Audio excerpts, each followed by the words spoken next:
totally digging that intro, man. That intro's so much fun now. I'm having way too much fun with my video editor. I'm like doing stupid shit, like because once you pay for it and you have access to subscription, you're like, okay, I might as well make the most of it. So I get in there and I start making like little monster videos, and like I've got these goblins animated and dancing and rocking out to some MB14, and I have a bunch of little baby goblins running around and dancing to Youngblood. I can't help myself. I'm so bad. I'm so bad. Welcome back, everybody. Random swag. Oh, nice. Don't worry, I have a plan. Which the natural one will almost always challenge you for. That is right. That is exactly. Very. His buddy true. Here is the natural one of guess I'll die. It kind of sounds like when Puck like makes rash decisions. You're like, she's standing outside that door, and there's like 100 little fey creatures staring like past her and at the door, and she's like asking them if she should go in. And it's like, even though they're like nervous and they don't really want her to go in, she's like, no, I should probably go in. And in she goes. Yes. A hag? What's a hag? Let's go find out. Like very, very Buddy the Elf of you, right? It worked out this time. Like the raccoon. Yeah, that's the key. Like, you want a hug? But that's the key statement, right? It worked out this time. I feel like that's really important to stipulate. It worked out this time, as opposed to pissing off the god Dominion and nearly causing the existential crisis of the universe being remade. But I mean, to be fair, probably would have been remade in like the image of Puck and all of her animals and stuff. But like everything's potentially evil. I don't know. Maybe we killed the turtle after all, if that's the one. Right. I mean, it's like I'm not even entirely sure I would have known what to do had you picked that particular alternate option to accept it versus not accepting it. I've struggled a little bit with trying to figure out how I would have what I would have done with that arc. It's kind of like putting a big plate of cookies in front of you and going, I really hope she eats all the cookies, but then you're like, oh shit, I'm out of milk. I don't know if I really want her to eat all those cookies. I was very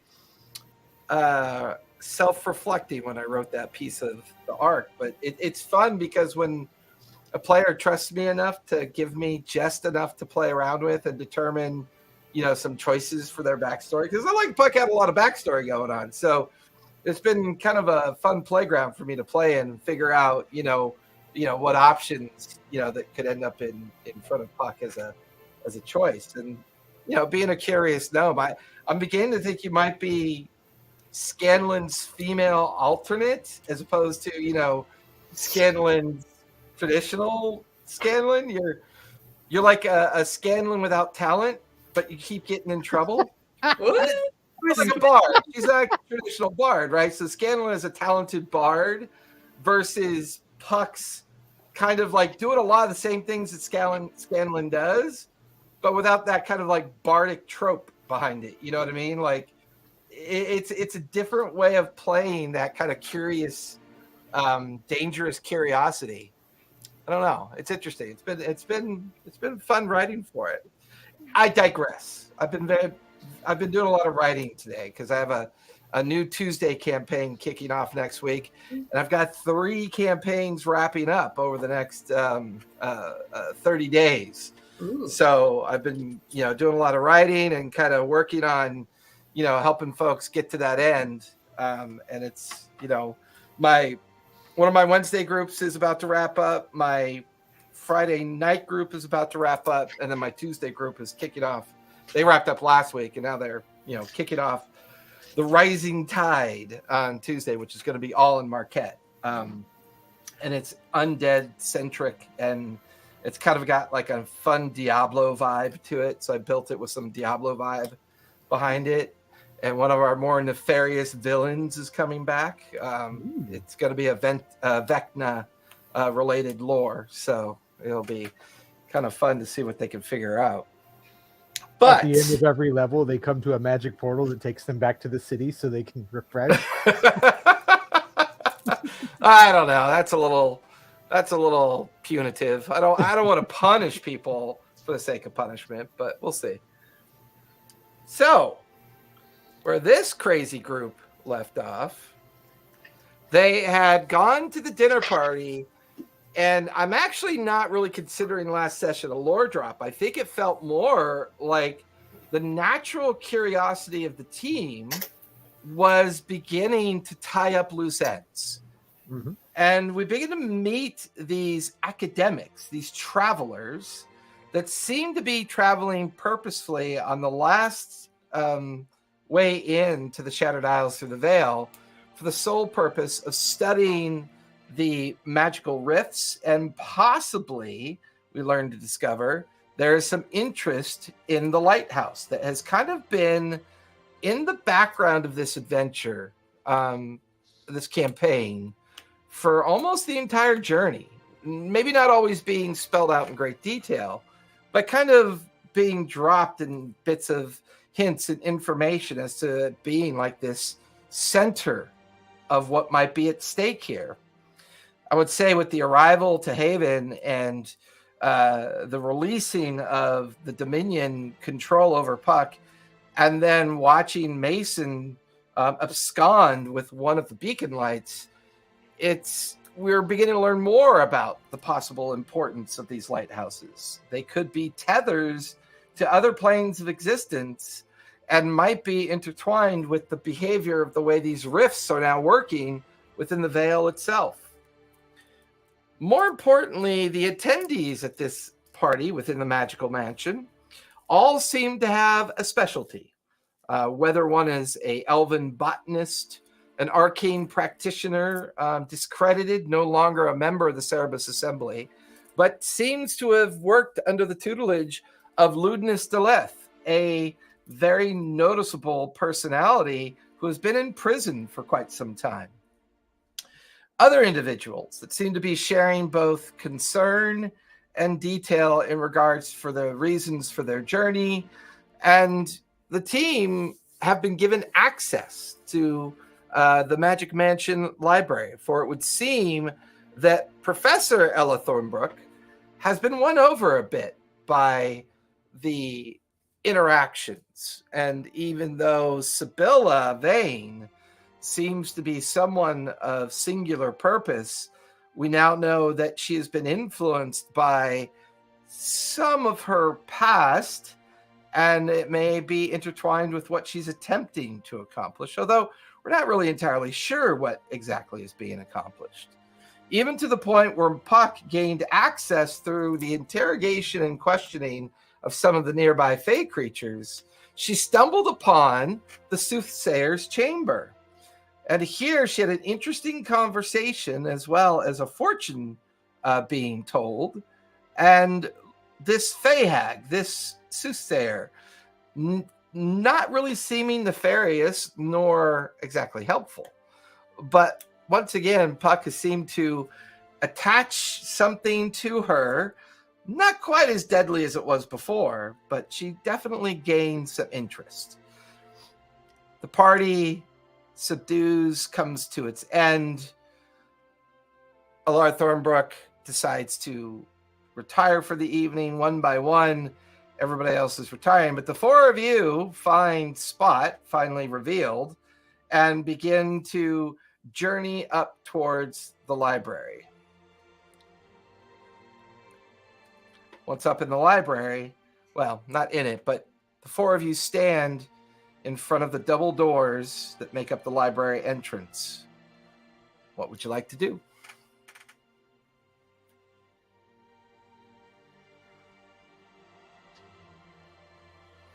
As I understand this, whatever's in this library is knowledge of some kind from our guest. Is that a question or a statement? Statement to our team. Sorry, sorry to the group. Yeah. Okay. So Yeah, I don't know. I'm not sure if like we all caught up each other on the information we gathered. Did we have time to do that? You could do that now, as you have time before going into the library. Okay. Well, I met this hag. Um, I just kind of catch him up What? on it. You just nonchalantly met a hag? It's a pretty strange place we're in. I had no idea what was on the other side, and it was pure chance.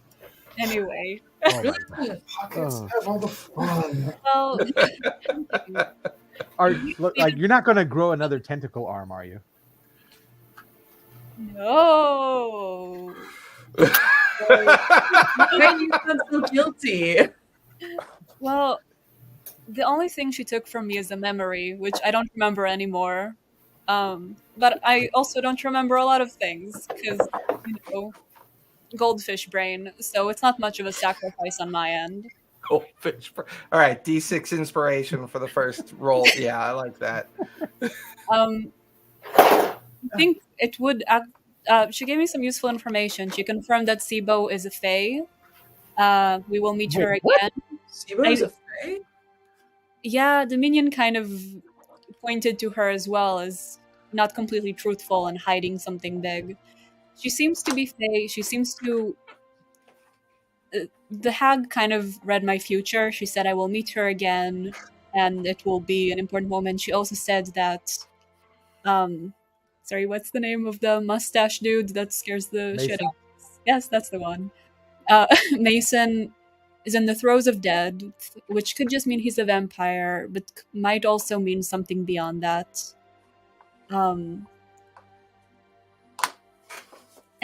And I think another one of us should talk to her. I also have this. I showed them the vial. If we need to call on her for one more time, we would be able to, hopefully without an increased price. But she seemed to have had a previous long-standing relationship with, sorry, what's the name of the... Thornbrook. Yes, Thornbrook, who she said goes a lot to the Shadowfelds looking for something, and uses her for information regularly, which is concerning. I assume she just has no memory at this point. I guess what I'm trying to say is I think Spot should talk to her, because I feel like Spot is a lot like me in that sense. I feel like, Earthen, your memory is precious. I don't want you giving up anything. I mean, you also assume that I would agree to go talk to a hag. I remember the ship on the way here and that whole forgetting everything moment. Yeah. Not one of my favorite times. Understandable. I would say Spot and I are already sharing 3 brain cells. So our brains are already cooked, and so maybe a worthwhile sacrifice for the cause. Did you think she was being truthful with you when she told you Sibo was fae and that she might be lying to us and the stuff she said about Mason? As far as I can tell, I'm not the greatest judge of truth and lies. But I mean, at least the Sibo part kind of makes sense, because she was there when the volcano blew up. You know, she couldn't be that far away, right? But somehow she made it through all that, and she's been pretty powerful ally for us this whole time. And has kind of kept us at arm's length as well. Right. She also just seems to know things about me that, were a bit of parlor magic, she said, but also, I don't know, she seemed like a powerful fae, and she seemed unaligned, at least for now. If nothing else, it would be worthwhile to see if anybody else finds out whether she's telling the truth or not. But she did know, I don't know, at the very least, she was able to, recognize Zebo without me ever mentioning her. Did you say Thornbrook consults with her? She says she consults with her regularly. Apparently she's looking for something. She visits the Shadowfells a lot. Concerning figure, I would say. Maybe let's keep her at arm's length as well. But I'd be curious to know what she knows in this library. What were you guys able to find out while talking to some of these very strange figures? Right, I don't. Go ahead, Spot. I got some stuff. I got some stuff I need you to look at. From our host, it'll be great. Okay. Ooh. So yeah, you might want to hide when they because I was your servant. So I would make yourself scarce, maybe like find a nice place in the whale to hide. Me? Yeah, they think I'm working for you. Well, I'm going in the library. Okay, that's fine. I mean, Puck, I want Did you to someone catch you taking stuff, Spot? No, well, the little gnome person, they might have, but I bribed them. I think they're cool. oh boy.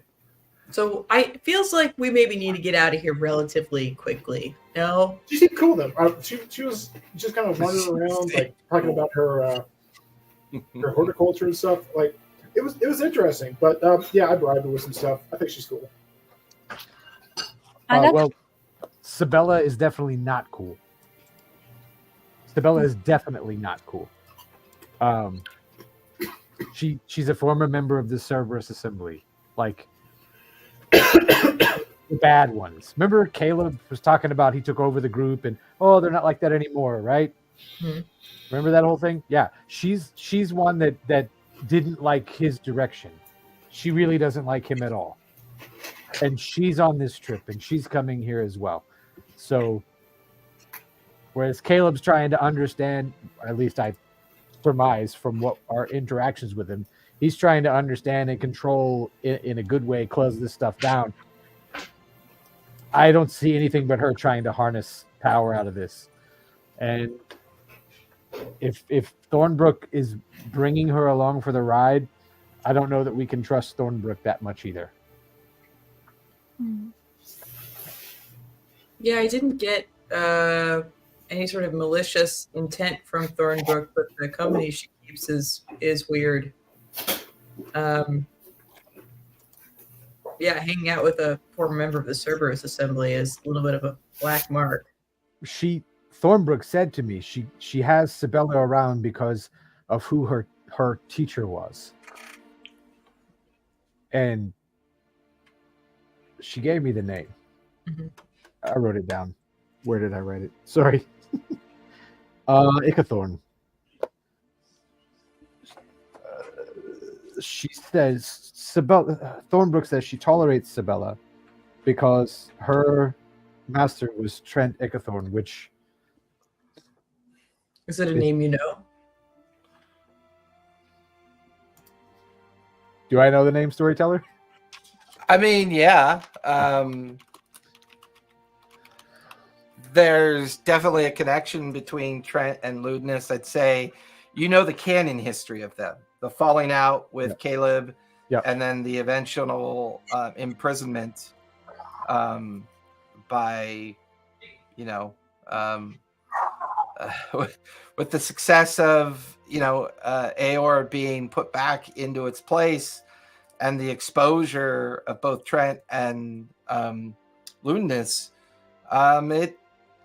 he basically destroyed the old Cerberus Assembly's power. And now it's known that supposedly the new Cerberus Assembly is following Caleb in a sense that he's a former participant in how the school would shape the students, and supposedly he's changing all that. Now, this is rumor you would have heard about in Dwendal and in the Morrow, although you weren't entirely sure if that narrative had reached out into the greater Sarosta community of the Dwendal community. But with the king's power in decline and Caleb kind of guiding the Cerberus Assembly in a much more profound way, this is the first time you've ever connected to what you've been hearing, and now you have a direct link to some people being involved that have a connection to this past. So I relay most of that information, and I add on, we met with Caleb back on Gnomeworks. He had the weird cat thing. Mhm. Legitimately cat, not a tabaxi. I'm trying to be clear with my words this time. Anyway. You're trying, Earthen. We appreciate that.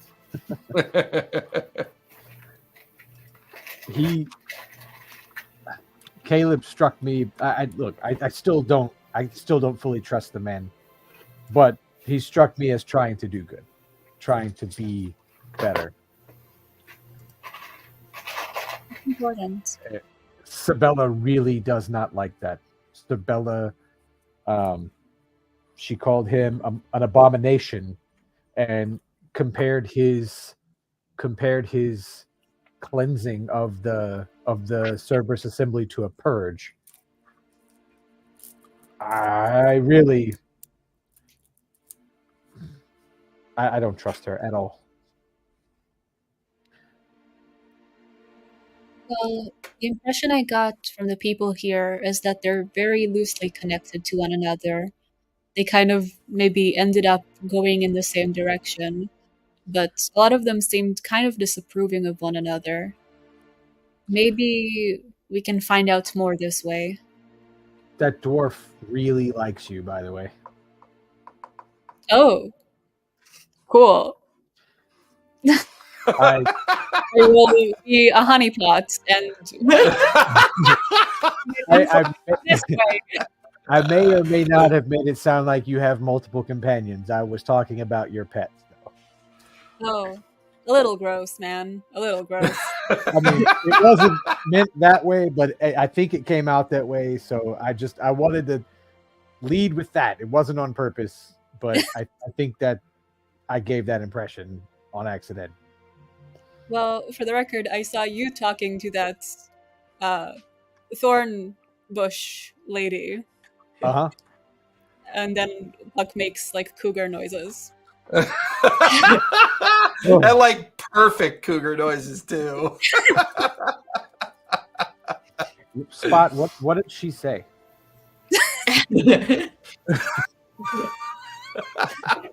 It's not for your ears, Earthen.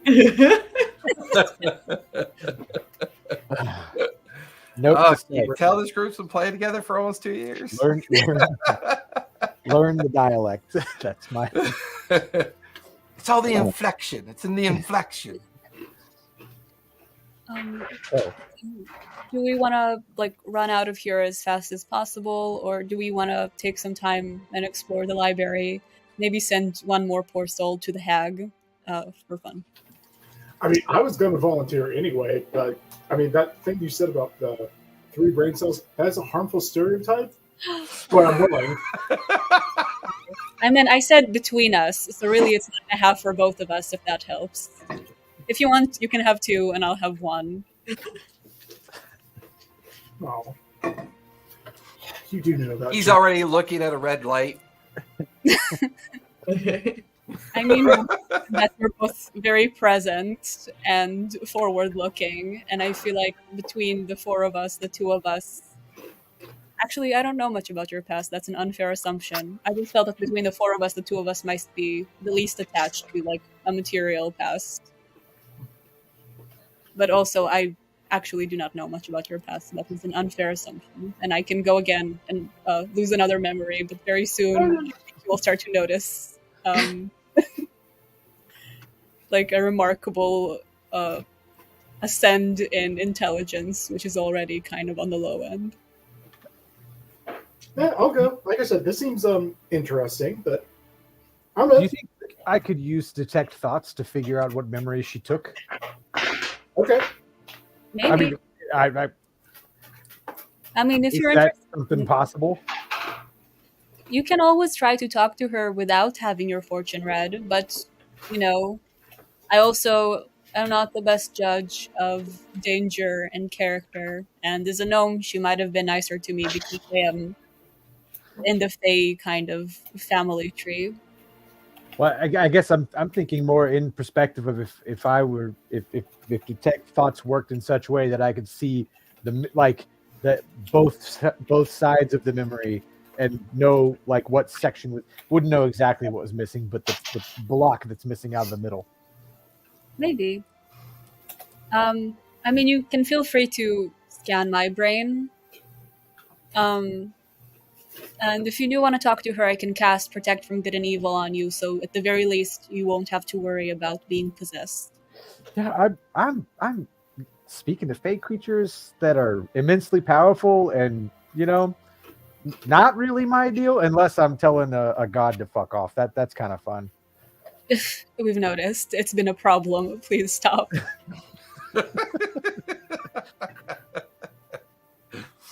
So then I would like to cast Detect Thoughts on Puck then.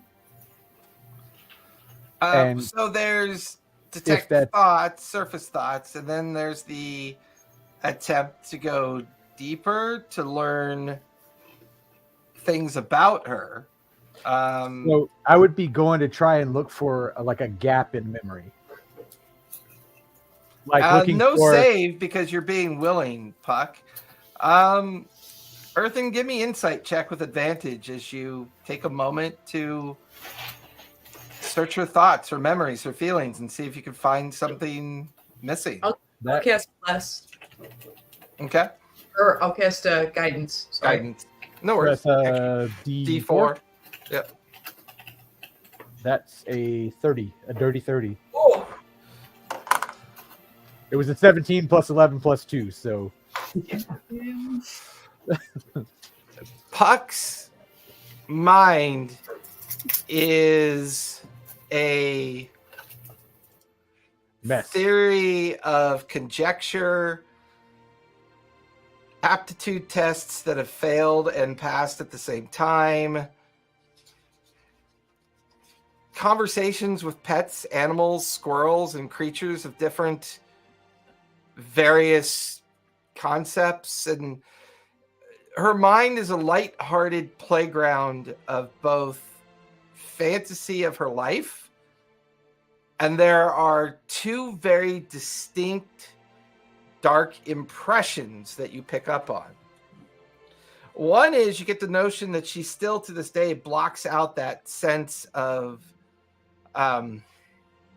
encounter that she had once before with that very powerful entity deep inside, trapped behind the obsidian gate.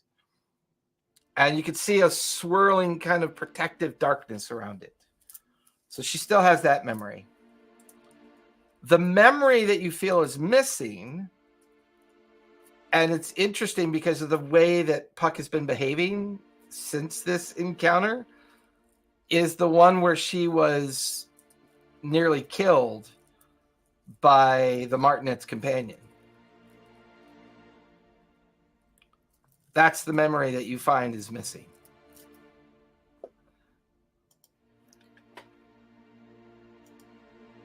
Huh. So I'm kind of looking at you and concentrating on you awkwardly, naturally, right? Because we've only been traveling together for a while now. and like I'll come out of my concentration and just kind of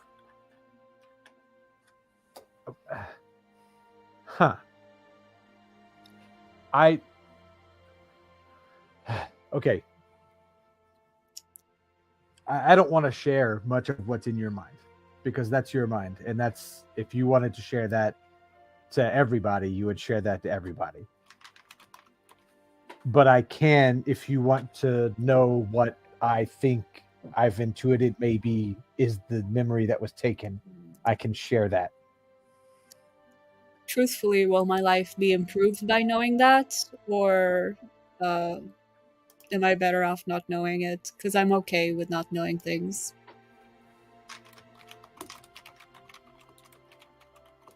You know what? We've had a lot of... If there comes a time when you decide you want to know, tell me. You know what? I really appreciate that. And please tell me if it's just like a memory of me having terrible diarrhea, because I'm strong No. enough. I think you remember all those foods. What not to eat. I think you remember that, yeah. Okay. Yeah, nothing like that. Well, again, if anybody wants to go talk to her, I can take you to her. If you just want to stay in the library, I assume Thornbush has some pretty fascinating books in there.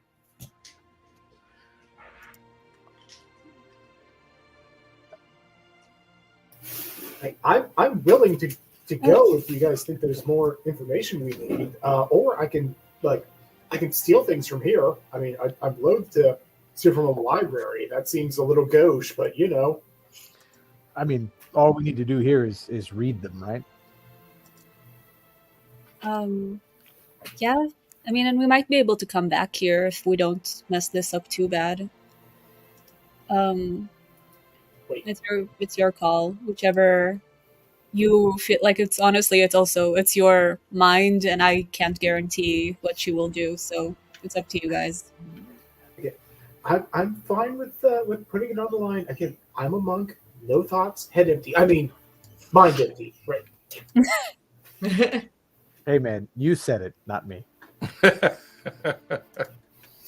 Well, then do we want to maybe go, the two of you in the library looking at information, and Spot and I will go back to the Hag and see if we can maybe get more information about how to find Mason and what his greater plan is? I don't know what she can actually tell us, but I don't know if we'll have a chance to be back here, and it seems like a pretty good opportunity. Agreed. Yeah. Xanth, what do you think? Yeah, that sounds good. I'd be curious about the library. And maybe I'll cast Enhance Ability on you guys before you go to give you advantage on wisdom checks. To enhance your wisdom. Thank you. The way she casts it, though, is just like, please be wise. Yes.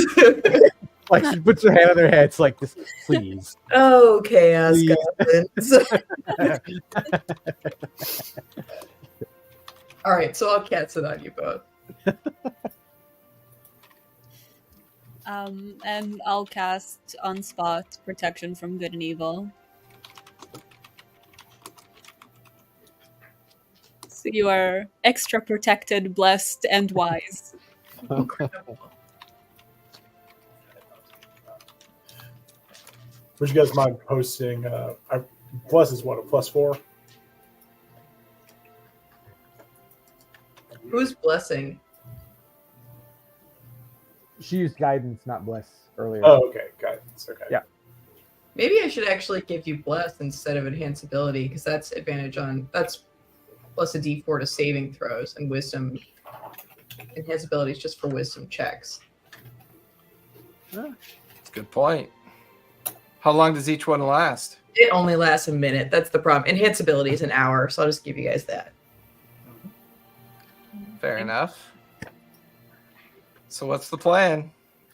I'm heading to Puck. Getting into the library? Yep, we're in the library. The plan is, as always, split the party. So who's going to the soothsayer? Gotcha. Pure chaos.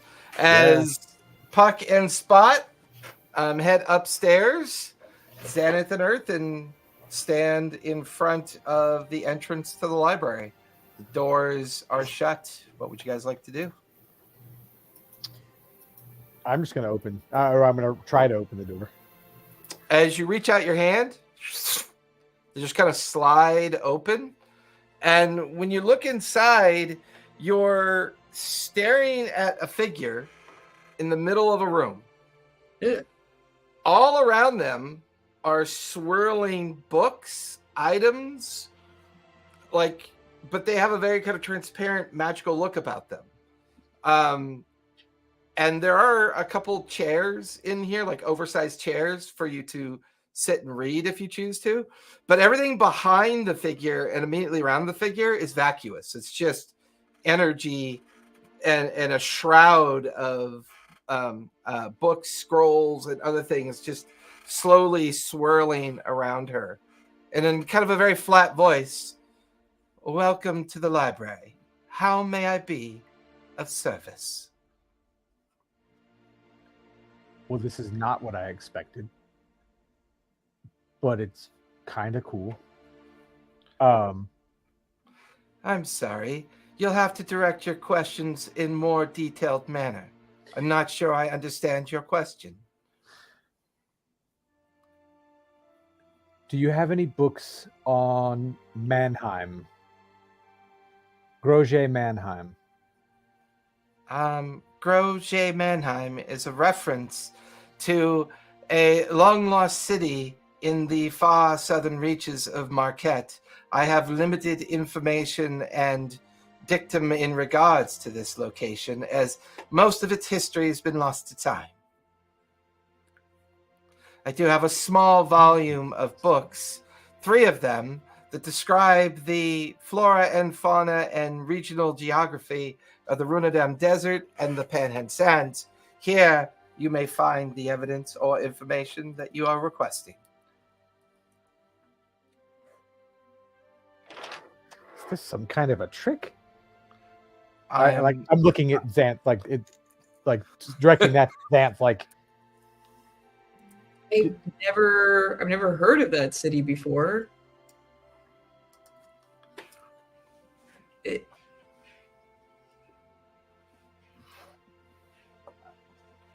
We'll take the books. Yeah, allow me to pry one of the volumes, please. Very well. You watch as there's a flash of light nearby. The figure looks over at the flash, and 3 books come floating out of the like the vacuum of like the energy around it, and 3 books just kind of settle into your hands. Do you speak Marquesian? No. They are all written in Marquesian. Okay. Easy enough. I can. Where is it?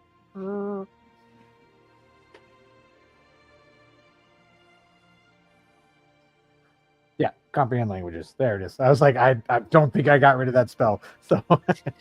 So I'll cast comprehend languages to start deciphering what's going on with the names of the books, at least. Okay. The first title is The Runadam Desert and Missing Societies. The second book is called The Marquesian Lore.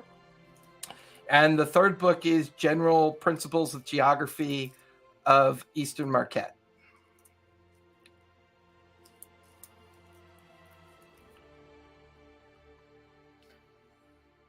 Okay. Definitely think this is going to be. Oh man, but is it lore? I'm gonna hand back, motion back the third book, the Principles of Geography.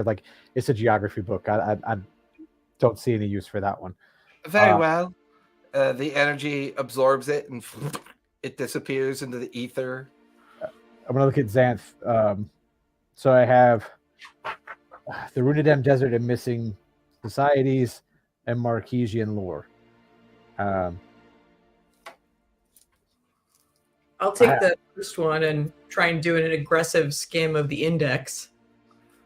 Okay. So I've got the lore book. You've got the desert, the Marquesian Desert, and Missing Societies. Mm-hmm. Yeah. Give me investigation, Xanath, as you begin to scan the book. And which one did you take, Xanath?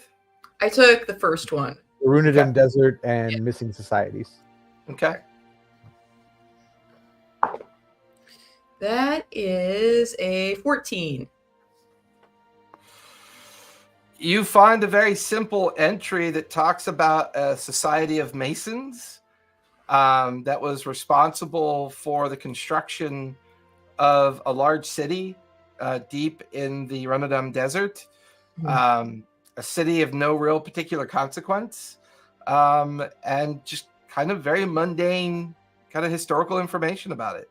Okay. Does it say when that happened? Maybe 300 years ago. Okay. So probably, 525 PD, 510 PD. Sorry, no, you guys are much further in the future. No, that would be 500 years ago. Okay, 500 years ago. Yes. And does it talk about like what the main purpose of the city was, or it just says they built a city here and it's gone? And it just describes an organization of masons that built a city in the desert. Okay.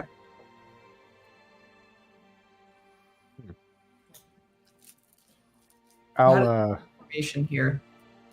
All right, I'll take a glance at a shot at the Marquesian lore book.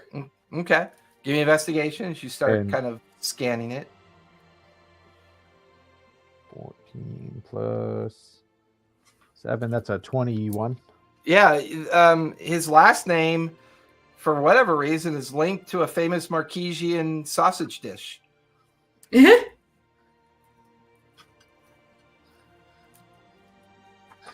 Can I roll insight into what I'm reading to see if, because this doesn't make sense, and I'm trying to put together like what did I mess up asking this question, or is there Give some me an kind of, insight. some kind of trick going on here? Yeah. Give me an insight check. Rolling great all day till now, so that's 13. It's not a very high DC. You get the feeling that Mason's name is made up. Or Mannheim? Name is made up. Oh, sorry. Mannheim's name is made up. You get the feeling he reached in some pretty innocuous historical information, made up a name. Shit. Well. Okay. I'm gonna kind of toss my book back into the matter there.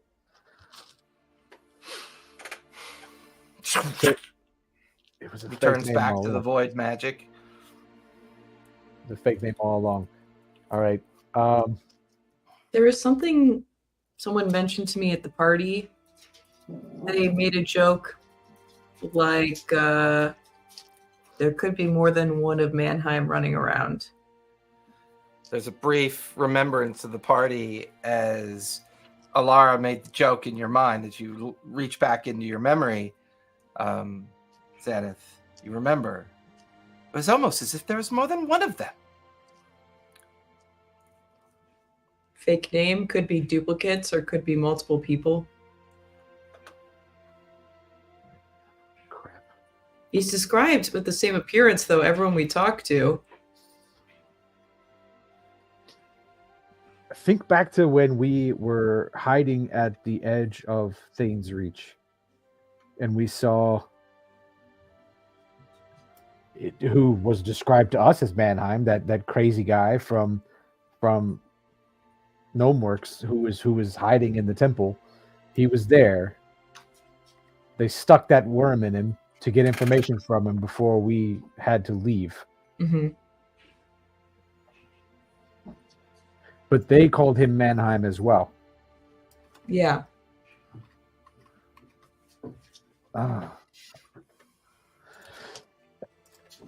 What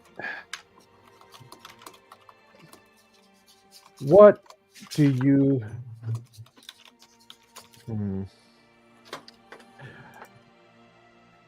shall I call you librarian? Do you have any books on Draxelhaven or Draxelgrix or cross references of both? I have many tomes and volumes on the current history and more modern histories related to merfolk clans and societies, as well as religious doctrine and beliefs within the understanding of merfolk clan and societies. I have over 1,462 available volumes. Filter specific to references of Dominion and Draxelgrix or Draxelhaven.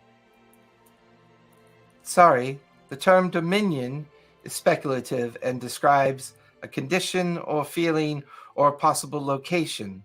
No other reference can be found within these volume sets.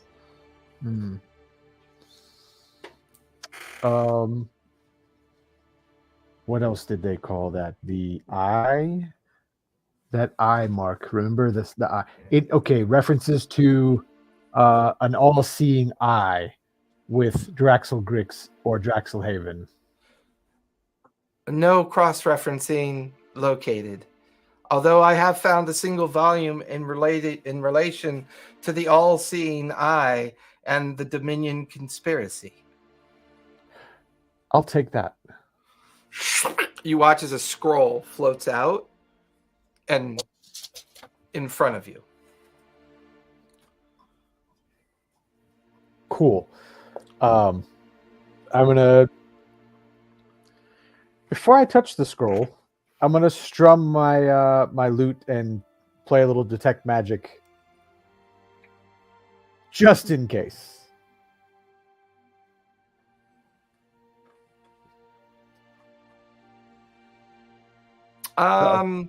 It's the equivalent of staring into a bright light. Okay, so the Like scroll, the whole place is so magical it washes it out. Okay, all right. All-seeing eye and the Dominion conspiracy. Oh, don't kill me. I grab the scroll.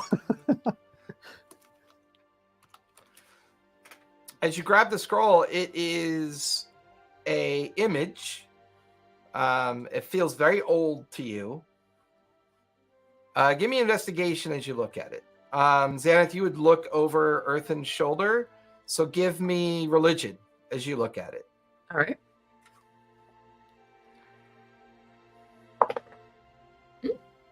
I get a 23 for religion. I'm going to burn my last lucky point because suddenly I'm rolling for shit. All right, well, it is what it is. That's 14. Okay. Between the two of you, there's one thing you pick up on, Earth, and it is a planar map. The religious part that Xanath picks up on is that there are 9 references of the 9 betrayer gods and the 9 levels of hell to the left, and then the 9 references of the prime deities to the right. When these planes intersect in the middle of the map, there is a reference to a celestial place called Dominis. And this celestial location seems to be a gap in the way that these 9 balance each other out. And then below that, there is a religious interpretation that Xanath would pick up on regarding the celestial gate. It appears to you, Xanath, this is a map representing the possible location of the celestial gate. And does it look like the gate is located in Dominis, or that the gate opens to Dominis, or? Yeah, it's exactly where it is. Okay. Well, don't like that.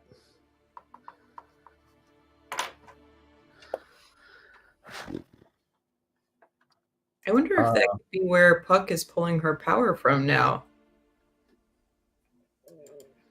I don't know. That she... Ooh. You saw what she did to that guy, right? Merfolk, whatever. Yeah, it was awful. But it feels... Her power feels different now.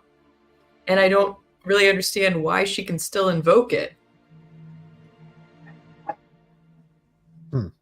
Unless we didn't do the job or we got really lucky.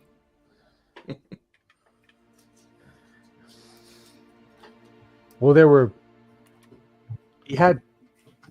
Dominion mentioned she four pillars of creation, right? Mm-hmm. We killed one, for sure. We sealed another one away. Mm-hmm. Never learned anything about this Tarask outside of a group of brave adventurers far in another area. And then we set the other one free with a piece of the creation stone. Yeah, that's the missing link. Or maybe that But was aren't you linked to that one too? well, if what Dominion says is true. He doesn't seem like the most trustworthy entity. Maybe we'll ask the hag. She might know. Oh God. I'm just so worried at what they're gonna miss. Oh my God. Oh. What Okay. did Puck forget?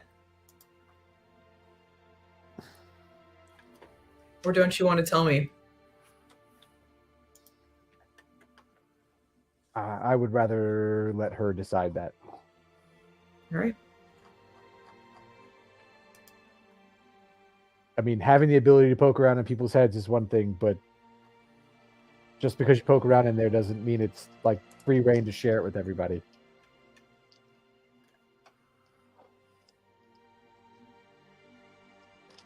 He's gonna like kind of look away and push the scroll back out.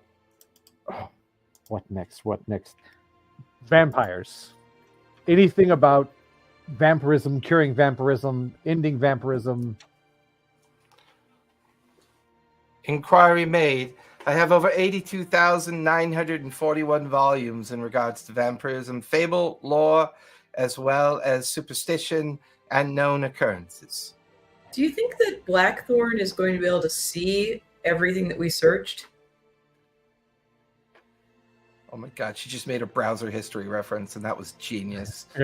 That's a D6, Xanath. I don't care if you want it or not. That was awesome. That's a good point. I have an idea, though. I think we should get as much information as we can, and then I have an idea. Okay.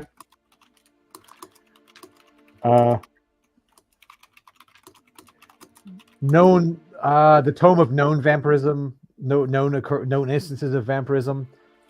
Is there anything about curing vampirism, reversing vampirism? There are 642 volumes regarding this topic. Successful Summarize. Let me specify successful instances of unvampiring someone. I have think of a no better way to say recorded instance in my knowledge. Okay, well, this will be tough. I'll take the tome about known vampires. I'm sorry, you misunderstood. There are 83,492 tomes in reference to vampirism. Broken down to superstition, myth, lore, as well as credible sighting. Yes. How many under the credible sighting? 194 references. Okay. How many within the last decade? There are 2 known references. I'll take them. The first item retrieved is a scroll. The second item retrieved is a large box. Okay. I'll take both of them. I was kind of looking at Xanth, like, which one do you want? I'll take the scroll. Box looks ominous. Okay. Hand her the scroll and I'm looking at the box. You watch as Xanath opens the scroll and you look at the box. The scroll is a scroll of Speak with Dead. Yeah. And the box says Strahd on top of it. Oh boy. Puck, I just you tossed and the Spot. Wait. Puck, you and Spot reach the top floor, and sure enough, you point out to Spot all the different Fey creatures staring at the door. They kind of smile at you. A lot of the smaller flighted Fey see Spot and kind of scurry into the darkened corners, concerned that he might eat them. And then you see that familiar fey creature. Why are you back? I thought you already went and spoke with her. Yes, but a friend of mine was also curious. And I would hate to deny them the joy of meeting the great hag. Also, Yeah. you can tell your friends I don't eat sentient creatures. Like that's they don't need to hide. That's weird. That's exactly what a creature that does eat sentient beings Creatures would say. It's so true. Okay. All right. But yeah, wanna pick this person's brain a little bit. Not literally. At that point, all the animals kind of cringe in the background and grab onto their skulls and kind of flight away. The door's there. Okay. Two things. Big reason Puck wanted Spot to talk to the Fey hag is because Puck is still a little bit concerned about what the minion said would happen to Spot. And she does want to know more about their future, if possible. So that's at the back of her mind. Whether or not anybody can detect that is up to the universe and to Spot. She writes down a little note and puts it under the door, and she says, "Hey friend, I brought another friend. They're great." The note slides back out within a few seconds. Back again, are we? I write underneath, "Not for me this time." Heart emoji. I'm really bad at texting.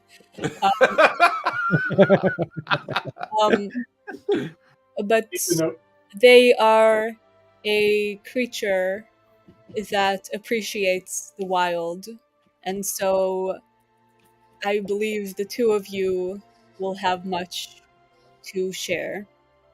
Okay, I need you to know from the very first second Puck slipped a note under the door, Spot is frantically just like pawing under the door like a cat when you go to the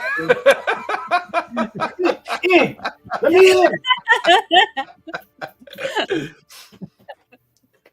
There's a pause. The note comes back. Oh, I'm sorry, Charles. Oh, fascinating. Let him in. Okay, are you sure you want to do this? I need to know that you are interested in your future, not just doing it because we want to know things. No, I'm totally in on this. This is cool. Yes. Well, Agent of Chaos, I know you worship the Lady of the Wild, and it's gonna get pretty wild in there. Cool. And I'm gonna be out here if you need anything. Time passes by differently, so I will just... Actually, do you want me to go in there with you, or do you want me to wait out here? I don't know. I feel like you going in with me might be helpful. Like, you know how my weird little kitty mind wanders. Okay, but she will be reading your future, and I don't want to be there if she tells you anything that you don't want me to know. Oh, it's fine. I'm an open book. Okay, well, I will go in there with you, and let's hope for the best. Yay. Okay. And we go in there. As you open the door, there's that energy, that barrier right there. The two of you begin to walk through the door. The barrier accepts Spot, but you are rebound from the barrier, and the door closes as Spot goes in without you. Huh. Oh, okay. That was weird. Oh. Spot, you're in a chamber. But it's energy, light, and every now and then you can make out the backdrop of kind of like a fey-like forest. And here you could see this creature, this hag, reaching up towards a small pixie nearby, and she plucks at it and pops it into her mouth and begins chewing on it. She looks over to see you standing there. Well, hello. You're Puck's friend. There's a lot going on around you. Would you like to have a seat? Sure. Can I do a perception check of what I think of this lady? Insight, if you want. With advantage. Yep, that's true. Yep, that would be with advantage. Oh my God, who's doing the hammering tonight? That's my husband. I'm like, good Lord. It's actually Spot's feet on the ground. Yeah, like so scrabbling. He's so excited. He's just like, he's got the tremors. All right, I think that was a 25. Sorry, I accidentally cleared it, but I believe the higher roll was a 25. No worries. This is a very powerful creature. Its face is... You get the feeling that the creature's distortion is part of their imprisonment. This person is here not by their choice.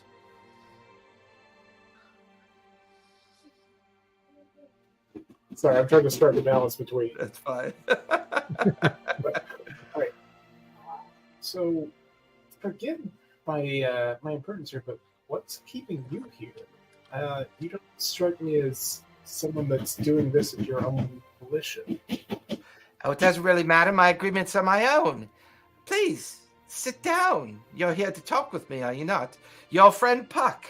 Unfortunately, I cannot allow more than one person at a time in here, because you see, this place is taxing. It's not easy.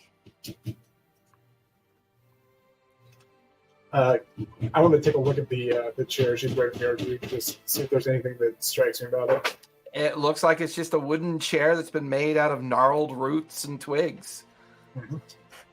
Nothing sets off my thief senses or my... Oh, this whole place sets off your thief senses. I mean, the natural nature upon which you've managed to survive is combating your curiosity. All right. I'm going to, somebody's got a cat toy.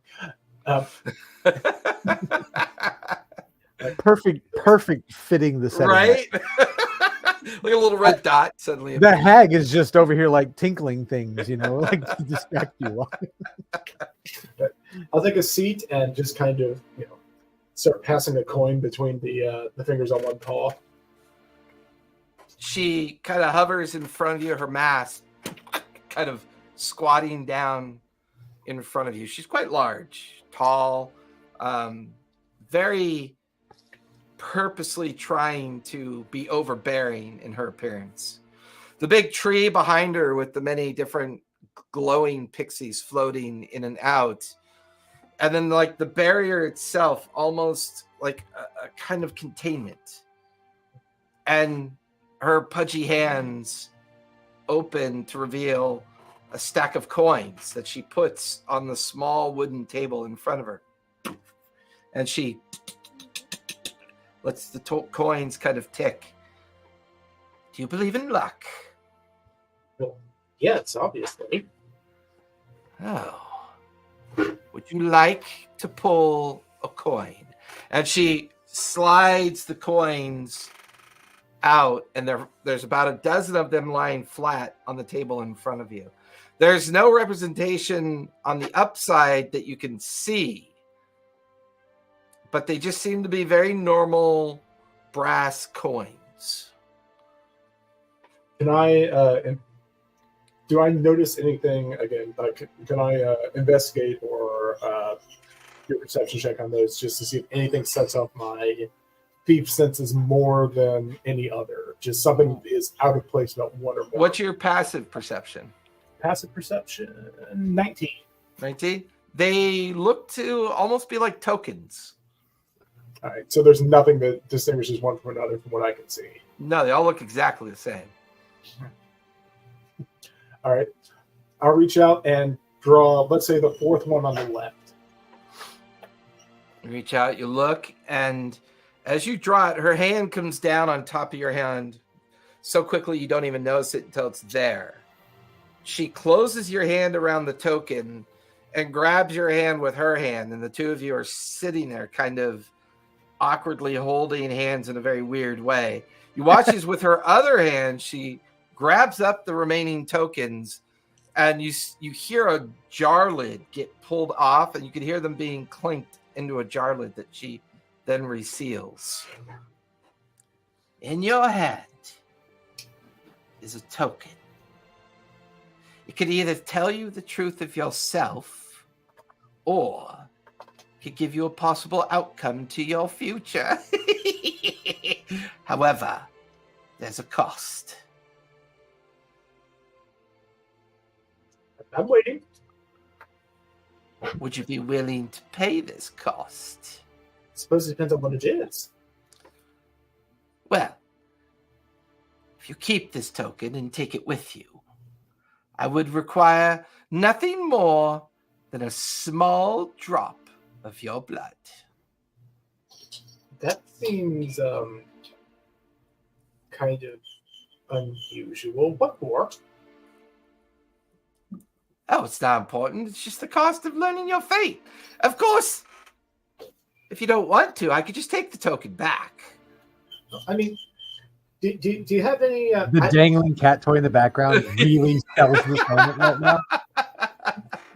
Because she's doing that to you right now. Okay, but I'm more of like a being of like pure manic energy and chaos. I'm willing to take things as they come. I don't really care. I more want to know about like things that can help my friends. Like, do you have like if it can help with them, sure, but for just me, That's unfortunately not how this works, young thing. You've come into my chambers, and I have offered you a token. In return for this token, you must give me something in compensance. fine, all right, take my blood. Oh, you must give it willingly. Okay, fine. I just kind of prick my palm with one of my claws. Excellent. Grab my other hand, if you would, please. While I'm doing that, are there still pixies kind of circling around? Mm-hmm. All right. Can I kind of mumble under my breath in what I really, truly hope is what that she can't understand? It's like, can you understand me? Can I get you out of here? Give me persuasion as you do that. Also, give me deception as you're trying to not have her pick up on your attempt to do that. All right, deception. That is an 18 deception, and I'm probably going to end up using my +4 on my persuasion, but let's find out. Okay. It's a 19 persuasion, so but without the bonus. Okay. She doesn't seem to pay any mind to your insistence on looking past her. She grabs your bleeding paw with her other hand, and then she brings your hands together. And as you look up and you try to speak to the flying pixies nearby, you watch as the energy around one of them kind of fades. And it's almost like you're staring at an undead pixie. You can see the outline of like a skeletal figure. You can see two small red orbs sunken into its face. Its wings almost kind of a bit touched with like a bit of necrotic energy, which is a little bit off-putting. And then suddenly you feel this like flare of energy course through your palms, up your elbows, almost like electricity, just kind of like a subtle, kind of like when you put your tongue on a 9-volt battery when you were a kid, because, you know, everyone dared you to do it. And it just has that subtle buzz that runs up your arms and into your chest. And you immediately feel yourself awash with a kind of a soft voice in your mind. You don't recognize it. You don't know it. You don't even understand what it's saying, but it's just that soft voice of a very kind of soft breath exhaling. Just again, just for curiosity, if it's a spoken language, I can understand it. It's not a language, it's a feeling. Oh, okay. And as her hand comes off of your other hand, you have the token in your hand. The token is now swirling with kind of a bit of red energy, and then the energy fades, and in the top of the token, you can see the emblem of a blood drop on the top of the token. As you flip the token over, it is an image of a skull with a kind of closed fist behind it. Not all tokens that I give out reveal themselves right away. You'll know when to use it, and you'll know what it means when the time comes. I mean, And she just kind of leans back on her haunches and stares at you very, you could go now. that's. So what if I never use this? What I just gave you my blood for nothing? Go! And she like yells down at you. Puck, the door flares open, and Spot just slides out of the chamber, and the door shuts as the two of you are back together again. Oh my god, what happened? I don't think she liked me very much. I got a token from her that I can use apparently when I see. I'm assuming this fist and skull thing. That's all I got. She did not appreciate my inquisitive nature. She might have also heard me talking to her snacks and trying to free them. So I did feel that. Well, I don't know what I expected, but it could have gone worse. So, hooray to that. I hope. To be fair, if one of her little snack pieces had said, yes, I would have clawed her in the face, and that probably would have ended worse. So, you know. Well, what do you think this token means? She said I would know when the time comes. The obverse of it has a drop of blood on it, so I assume that's, you know. The other is this icon I just showed to Puck. But does this mean anything to you? In the cards she showed me, Mason's card involved a silver skull. I feel like skulls could mean a lot of things, but maybe there is a connection, or maybe it's just a skull. All right. She was mean to me. Do you mind if I be mean to her for a minute? Well, I hope to maintain a good relationship with her. Like, this could all be me. No, because I referenced you to her, so it will reflect poorly upon me. You know how environments are. I want to slip a piece of parchment under the door that just says, No. He's good. I also write, I don't know them. We just met.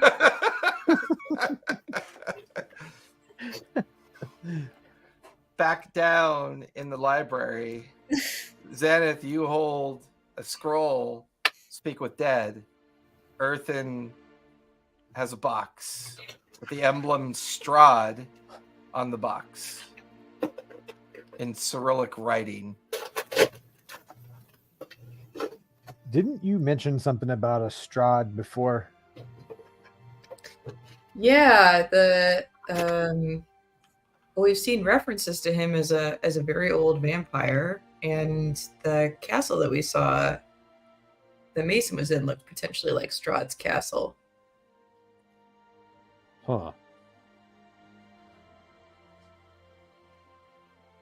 If Spot was here, he would definitely open this. Can I read that it says Strahd on the top, or what? Yeah, it says in Cyrillic writing, Okay. Strahd, and then it has an emblem of the family crest on it. The box is about, the size of a footlocker. Why does she have this?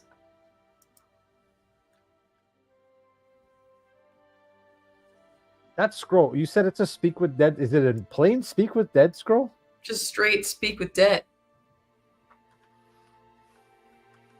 What does that have to do with vampires? I don't know. You don't need to speak with a vampire, and it's not a very difficult spell either. I'm gonna open the box. It's simple latches, nothing really protector it. They buckle open, and got leather and brass kind of hinges buckled, and it's just a decently crafted box with the emblem on top. And you open it, and you look inside. There are 3 skulls in kind of like velvet silken swaddle, like to keep them from being moved around and protect them from being destroyed. Do they have sharp, pointy, long canines? No, they do not. Pretty clear that they look like kind of traditional humanoid skulls. Huh.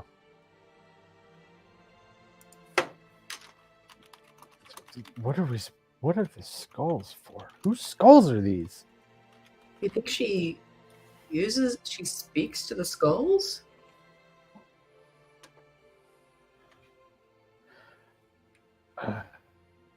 It's worth a shot, isn't it? I mean, we have a scroll, so we're not going to lose any. Maybe there's something more going on with that scroll that we don't know. It's possible. I mean, give me an Arcana check. As a than bard, you're Sure. you're innately arcane. That's a 17. It is a speak with dead scroll, but it's been altered and kind of manipulated. It appears to be an upcasted version and a rearranged version of Speak with Dead. You get the feeling that this scroll prevents the soul from being released and therefore can be spoken to multiple times. That's not a normal Speak with Dead scroll. What?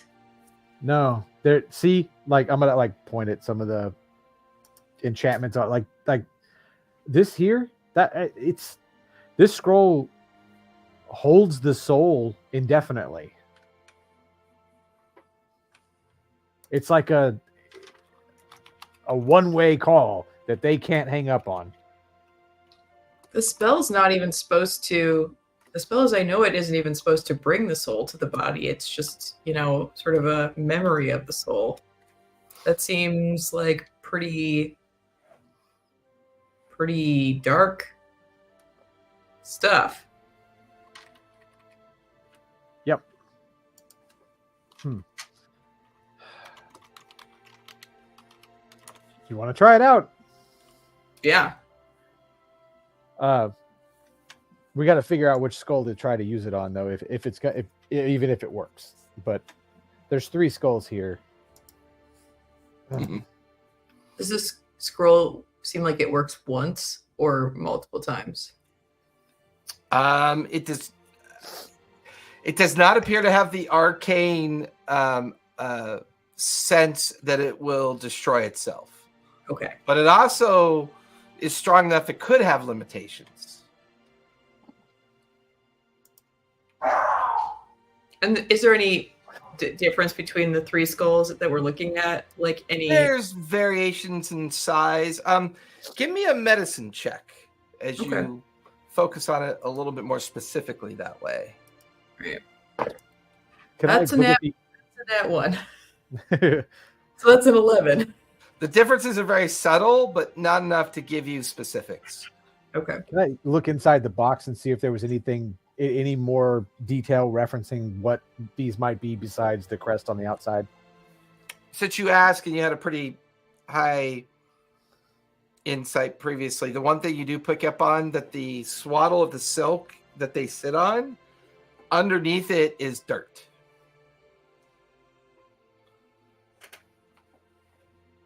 Why would there be dirt here?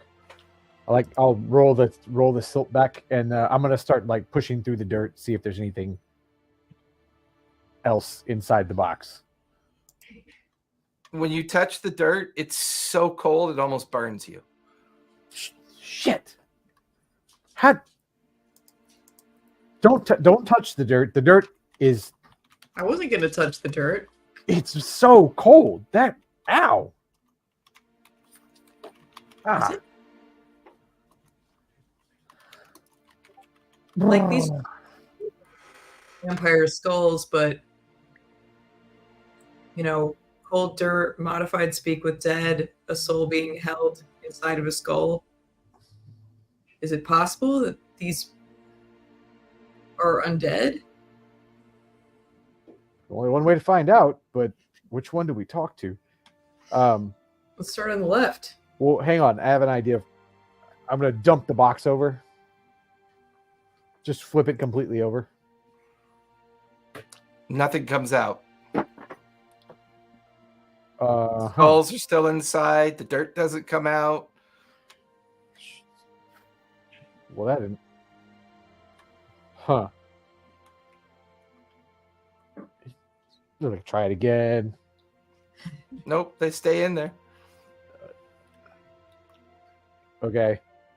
I'm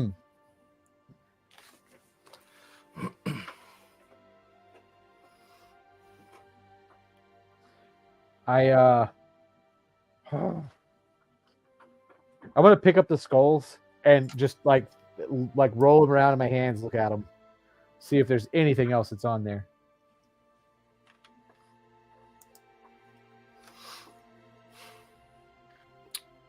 Give me perception this time. Okay. And are you touching the skulls? Yeah, while I'm picking them up and just like Okay. rolling it, like after the shell thing and it being a bum shell because there was a sigil on it and Fair. feeling like an idiot there. So, perception, that's a 23. 23. So as you pick up the first skull, give me a constitution save, please. Oh God, this hurts.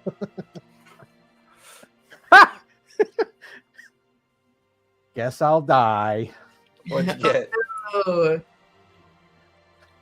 Is that a 1? One. Can You I- watch Xanath as Earthen touches the first skull, and as he grabs it and pulls it up to kind of examine it, you watch as a blackened energy begins to course up his arm and kind of rot at his arm. Earthen Put it down! take 31 points of necrotic damage from the effect. Also, there's a flash of a female face in your mind when it happens. Yow! Yeah! It's a woman. God! Ow! Not friendly? I don't know. It's just a face. But ah!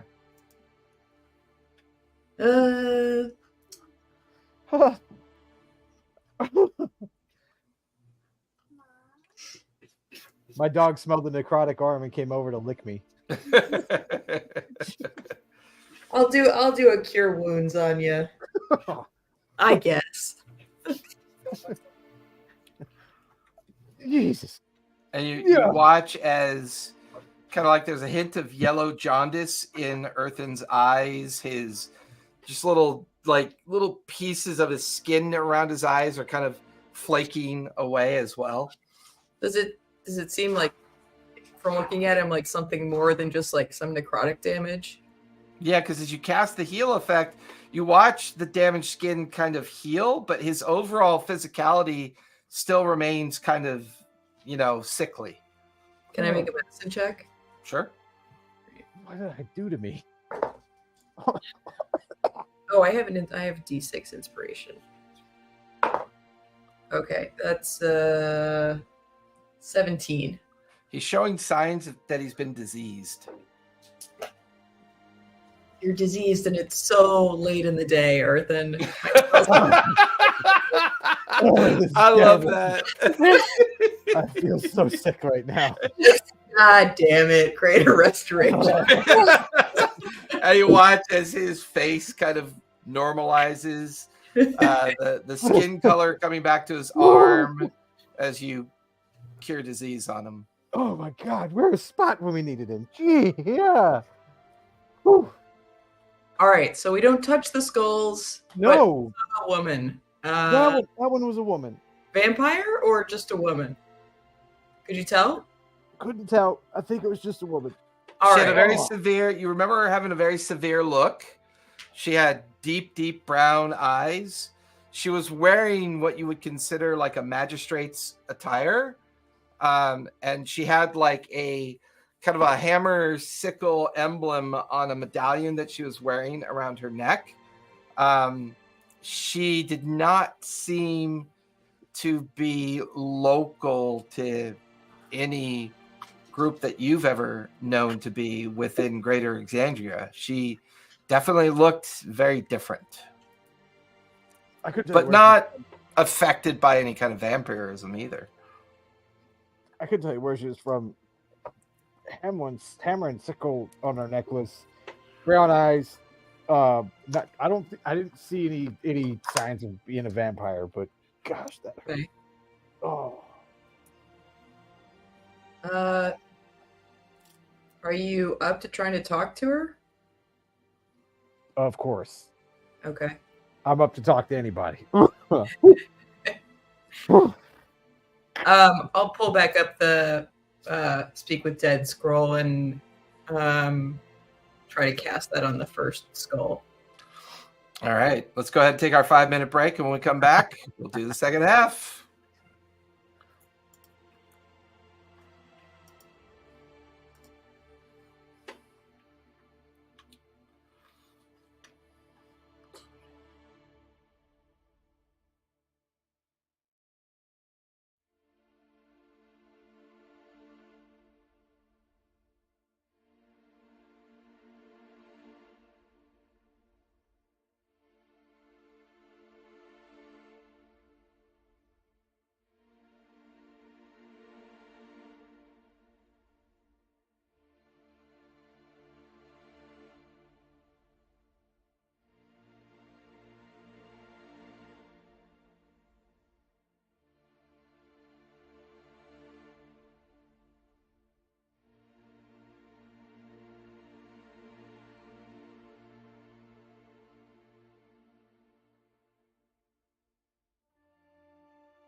Puck and Spot, you stand out in front of the entrance chamber.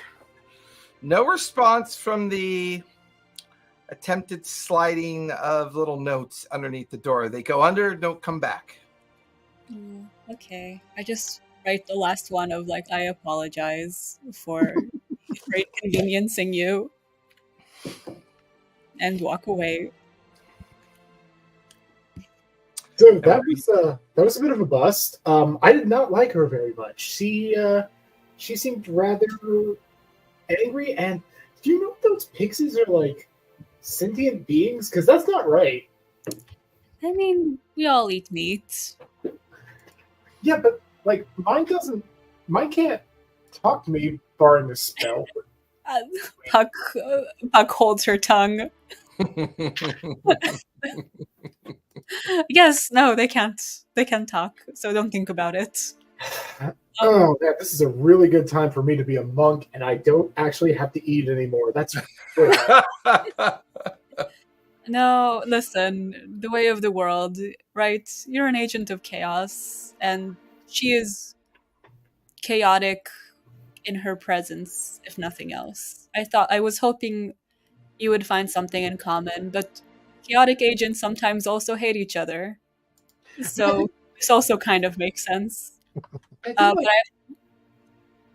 didn't hate her. I was willing to like entertain it, but like I mean, I got this. Anyway, hey, just what did she say it was for? Huh? What did she say it was for?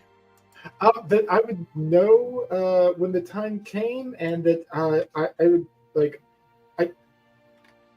I don't know. That whole thing was weird, but I know what this thing. Sorry. Oh, sorry. Did she take your memory? No, she took a drop of my blood. I don't recall losing any memory. She was very evasive about what she wanted my blood for. It's very strange. She gave me a bit of her blood.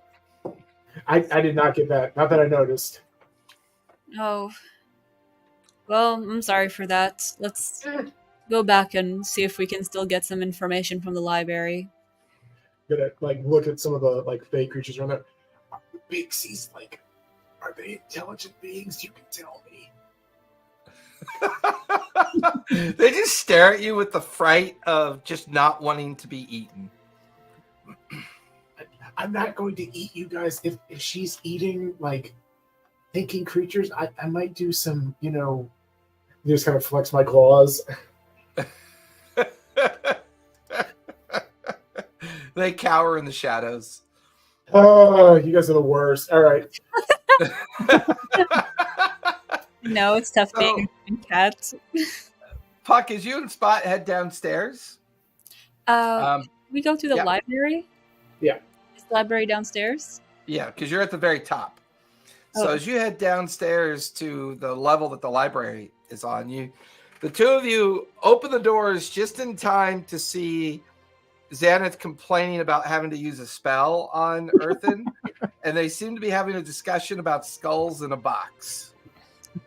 The doors open behind you, Earthen and Xanath, just as Puck and Spot come into the chamber as well. Everything I've described for them, you can now see in the chamber. It's mostly glowing with the kind of oscillating energy of books, scrolls, and items, with this very kind of almost magical entity in amongst it. There's a couple sitting chairs, and currently Xanath and Earthen look to be investigating a box, and Xanath looks to be about ready to read a scroll. Hey. Oh, you guys made it back alive. Hey, Spot. Perfect. I don't like that, Urban. I don't like that. So, remember the box when we were over in the ocean and the whole thing with the spells and all that? Oh, Yeah, that was terrifying for nothing. you are absolutely more talented than I am at touching stuff in boxes, and I am not, and that really hurt. Thank you, Xanth. That it feels much better, but that really hurt. So maybe we don't touch like evil seeming skulls in boxes anymore. Why did you think it's just the skull? It's how can it be evil? God, Wait, what? no, like I'm in. Evil skull? I'm in. Give it to me now. Well, it feels like our third skull in a single hour or a single day. Oh yeah. Well, she pointed out when she was reading my cards that the silver skull was a rare sign in relation to Mason. She gave Spot a token with a skull on it, and now he finds skulls in a box. Do you think? I mean, it's it could be a coincidence, but it seems strange, right? Does seem odd. Can I take a look at the skulls and then just look at the back of my token, and do any of them look any more like that than any of the others? The one on the left- The skull on your token feels very kind of artistically engraved. There's no real sense of it being a medical representation or like a traditional representation. It's almost like it's a magical representation of the skull. Well, the one on the left in the box, that's the one I touched. It's a lady. It hurt really bad. My arm almost fell off. Oh my god. Huh. Can I do a nature check on that? Yeah, if you'd like to. Check the dirt. That stuff is ice cold. Like, no, colder than ice cold. That stuff burned my fingers almost. Ooh. I didn't know dirt could do that. Can I use my D6 inspiration? Sure, if you want.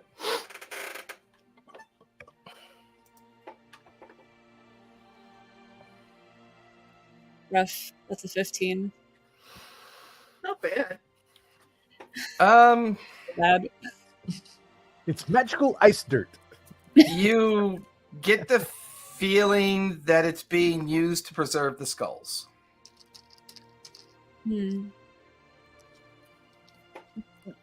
Does the dirt look like any dirt I've seen before? Doesn't really seem special or not special. Just feels like dirt that's been being used to kind of contain these skulls, keeping them from possibly decaying. Does it look like, I guess, like the terrain wise? Because I feel like that's something Puck might be able to catch on to. Does it seem like it might belong to a specific terrain? That's the odd thing. It doesn't inspire you to think it belongs to any kind of terrain. This soil's not from Exandria. Oh. Well, that soil is not from Exandria, and it's being used to preserve these skulls. How did you find them? We asked. Go ahead. Oh yeah, we asked for anything related to confirmed vampire sightings in the last 10 years, and it pulled this scroll, like a modified Speak with Dead scroll, in this box. Does it seem like it might be dead vampires? That's what I had wondered, whether these are vampires, but just Well, looking at least at them. the one on the left is not a vampire. Whatever the heck it did to me, it wasn't. At least the face that came out of it she didn't have vampire teeth. She just seemed like a lady with a hammer and sickle on her neck, like a necklace. Brown eyes. Can I do a history check on that? Sure. Oh. Sorry. I am rolling so bad. This is an 8. No, we're back to our like standard lore days rolling. Anytime we want to get into lore, we all start rolling for crap. It's how it goes. Just the way the card works, yeah. It doesn't strike a bell. It doesn't ring any reference. It's not known to you. What was the name of the construct that was finding stuff for you guys? Or did you get a name for it? Nope, just a librarian thing. Hey, You librarian? can call her Alexa. Rude. Well, not you, Alexa, but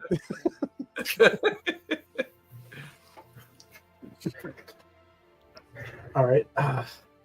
Can you tell, librarian, can you tell us anything more about the skulls you provided my friends here? I'm sorry, my job is only to provide reference and material and indications based upon requests.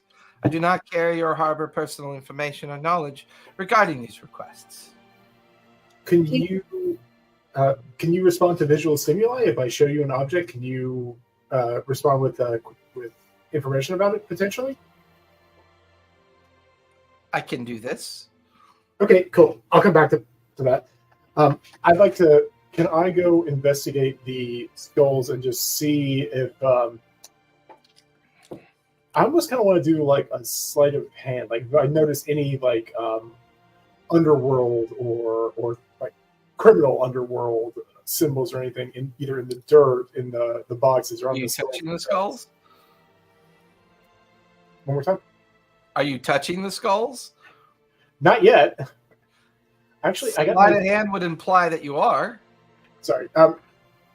Can I use extend one of my claws and just try to pick it up without like touching it to my flesh? Use the metal of my claws to handle them. You could. Okay, let's try that. As you do that, give me a con save with advantage. I'll say with advantage. Advantage. Come Are you on. picking up a different one this time? Yeah, That's it's not the one on the 19. left. Ooh. I'm going to go for the one in the middle, and that was a 25. 25. While you feel that necrotic energy pour up your arm and through, it's not nearly as hostile as that first encounter. You are not incurred with disease. You'll take half of 31 points of necrotic damage. Whew. And there's a slower flash of the image of a male person in your mind. Deep brown eyes. They are wearing robes almost like they are an adjudicator or a judge. Their hair is pulled back in a severe bun, and they're wearing a kind of necklace with a medallion of a hammer and a sickle. But you immediately recognize the word Bunrovia emblazoned in the symbol because the vision slows down for you before you're kind of forced to let go of the skull and keep the necrotic energy from driving itself deeper into your arm. Just See, this is why I'm glad you're here. love you too, Earthen. I am impressed at your constitution to stand up to that, because I have none. I think that was what appeared to be a male human. Something about I think I saw a name Monrovia. That's a name we're familiar with. That's Strahd again. That's where Mason wants to go. Okay, Uh, that was unpleasant, but Earthen, I can do this again on the last one if you want. Just have to stab him. Just kind of flex my hands. Sorry, I'm trying to think of how to phrase what I'm thinking here. I'm going to do pretty much the same thing on the last skull. I guess it'd be the rightmost one. Okay.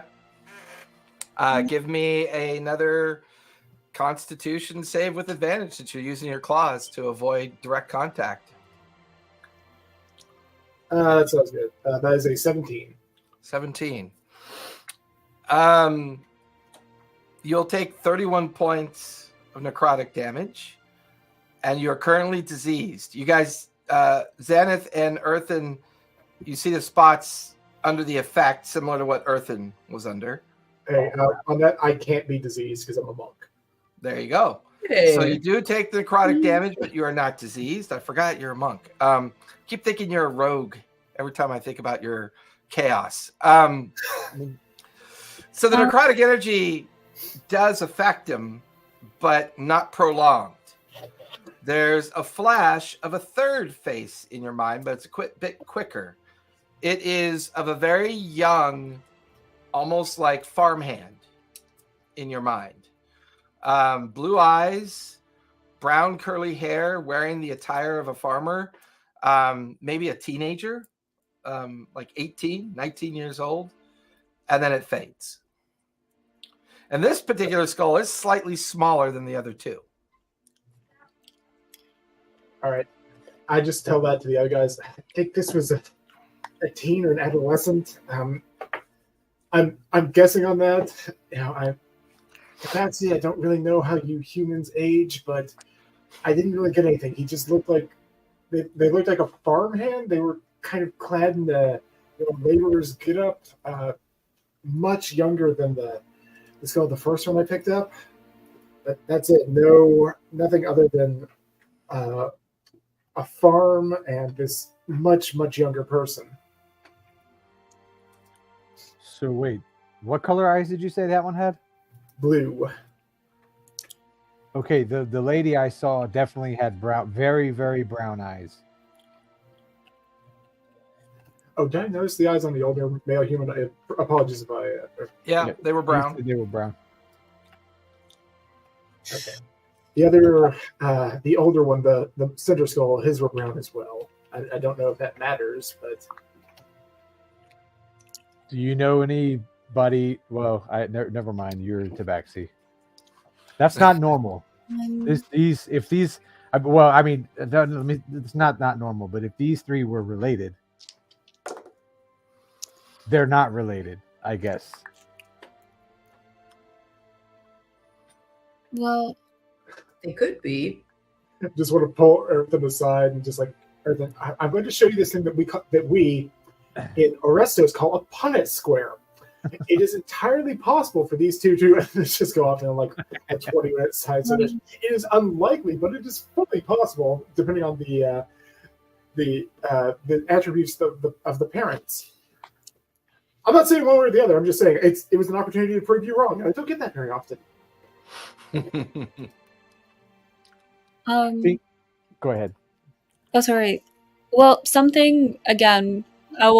Last time I bring back the hag, but she did kind of mention when we spoke that she talks to Thornwood a lot. That maybe she doesn't see the future, but she can give us like hints based on what she talks about with Thornwood. I don't know if that's an assumption or not, but I would like to ask the librarian anything about skulls and silver skulls, if that's like part of her study. And I don't know. This is really, really strange. Should we try to talk to these skulls and then ask for anything else you want to see? I'd like to see if there's anything about Erebos here. Yep. I say we talk to the little one. All right. If it works. Do you want to do it or shall I? Or anyone else? I could try it. Yeah, go for it. Okay. Never mind. I was going to ask a thing, but Earthen would be able to do it anyway. So ignore. Never mind. As you read the scroll, Earthen, the arcane energy flares. You focus on the third skull, the smallest skull. You watch as its teeth begin to grind, and it just kind of... What do you want this time, you... Oh, something different. Beg your pardon. I thought you were Alara. It grinds its teeth. You don't like Alara? No, I don't. Can I ask why? Yes, you can. Why don't you like Alara? She keeps making me do this. Fair enough. If you can help me answer my questions, I can hopefully make it so she can't do this anymore. Oh, would be very interested in that. Great. What did Alara consult you for? Matters at the Chateau Fell. And the skull goes silent. That was 5 questions. Yep.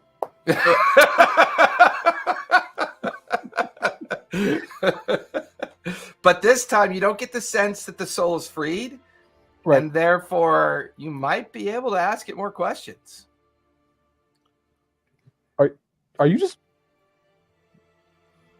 I know this is not a normal spell, a normal scroll. I mean, I mean, in the sense that you'd have to read the spell again, Oh, okay. revoke it again. I thought you were like he Yeah. was faking me out, and I was like, hey, I know you're. Right. Okay, ready. This time it's like I'm just gonna speed through it. That guy. You notice that the ink on the scroll is a bit more faded as well. Ooh. Not necessarily a bad thing. Okay, so I read through the incantation again. Why am Hey, sorry. Look. amateurs? What? And it like grinds at its teeth, growling up at you. What does Alara want in the Shadowfell? This throne, of course. You should know this if she's allowed you in here. Whose throne? Strahd's.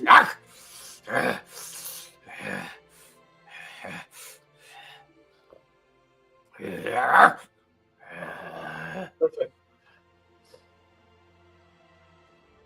Does she speak to you about Mason? I don't know that name. This hurts. Why do you keep me here? Let me go. Let me go. Okay.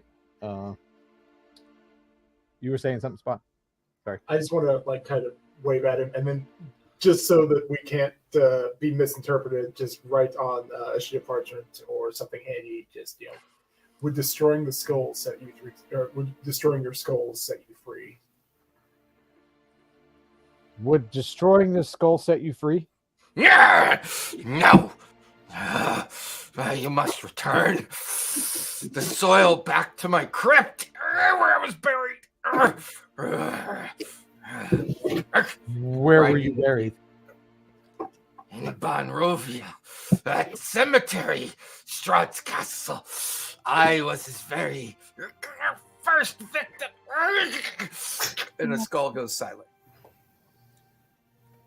Okay. I guess these guys are going back to their. I'm gonna pull the trunk closed. I mean, well, do we have anything else we need to ask? Can skulls see? Like, if we show them something physical, could they see it? Because I would like you to draw a picture of Mason's face. He said he was someone's first victim, and I'm concerned that we're dealing with an old vampire, and maybe that would help us if he's changed his name so many times. Did he say he just said I was his first victim and didn't say whose? No, he said Strahd. Oh, Strahd. That's Strahd's, yeah. My fear is that we are running out of scroll to ask more. Like, I think we might not be able to do the spell that many more times. That's also not a bad thing, though. I think because that means Well- she can't use the spell that many more times. I just mean I think we have to be economical about it if we want to talk to people. Can we steal these?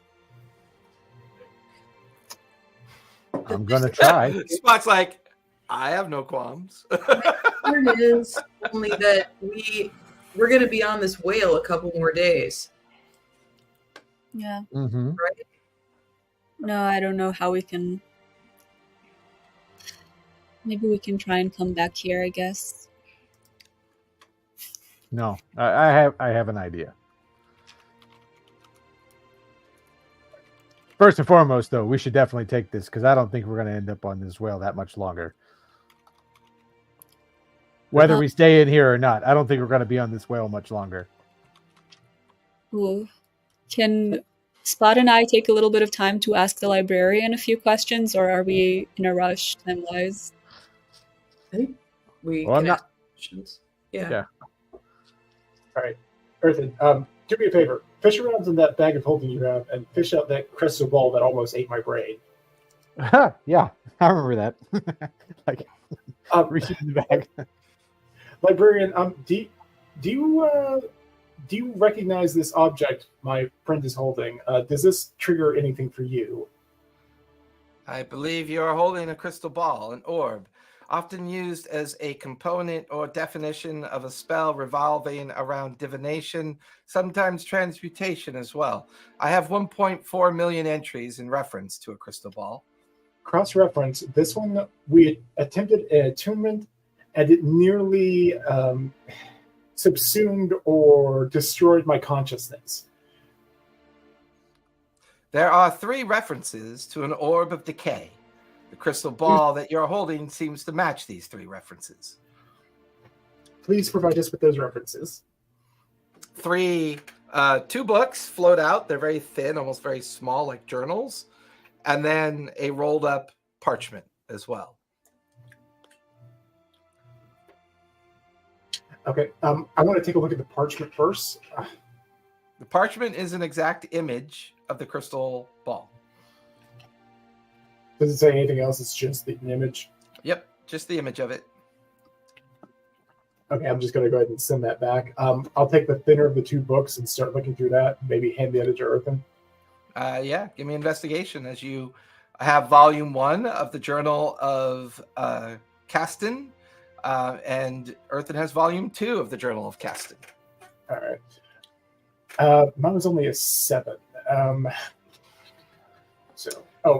still have advantage on something. Right? I can do a D4. Or what was Guidance? Yeah, guidance. Or no, enhanceability. Enhanceability, but it was on wisdom, I think. Yeah, it was on right? wisdom.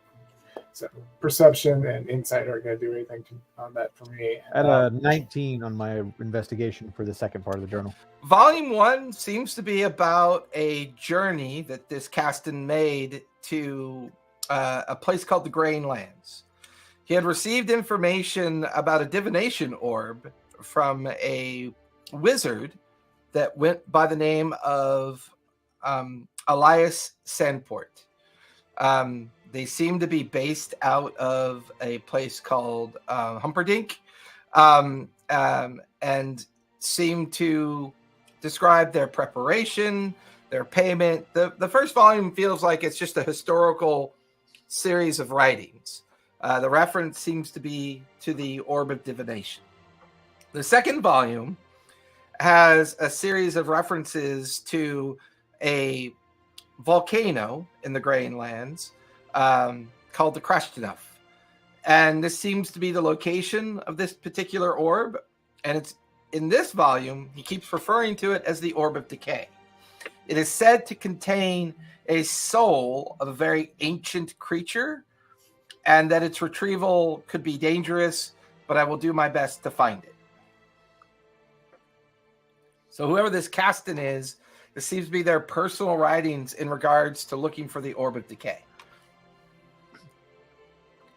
Oh, so you got somebody, some wicked things jail cell, sounds like. I mean, it sounds like it, but it just said a powerful creature, not an evil creature. It could be something similar to what was going on with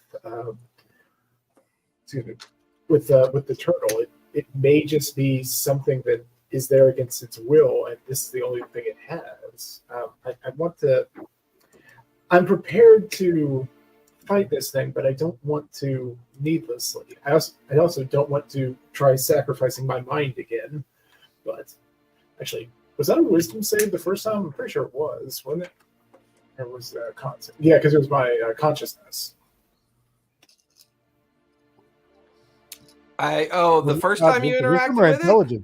I think it was an intelligence save the first time you interacted with it. Okay. It made your intelligence 1, didn't it? Like it made you dumb. Yeah, it made my it made him a 0, and he was bibbly. Yeah. The famous words of what's her name from Firefly. Went to the edge of space and went all bibbly. Yeah. Okay, so I'm not the one to do that with my hidden intelligence. If it was a wisdom thing, I'm your cat. But Earthen, don't you have a sword? What gives you stuffs? Yeah. I can look into it. Okay. I don't know that right here is the place I want to look into. No. Just point it out. Just point it out. Yeah. What else we got? Oh, I want to show the librarian the token on the back of my, I'm sorry, the skull on the back of my token. She's like, librarian, do you know, can you cross-reference this particular image? Does anything come up in your archives? The archive has 2.5 million references to the image of death. Anything that matches this particular image exactly, perhaps cross-reference token, cross-reference hag. There are over 26,482 cross-references to the imagery that you are displaying. Is there anything for Silver Skull? There are 89 references towards a silver skull, cross-referencing a guild or community of guilds within the Shadowfell.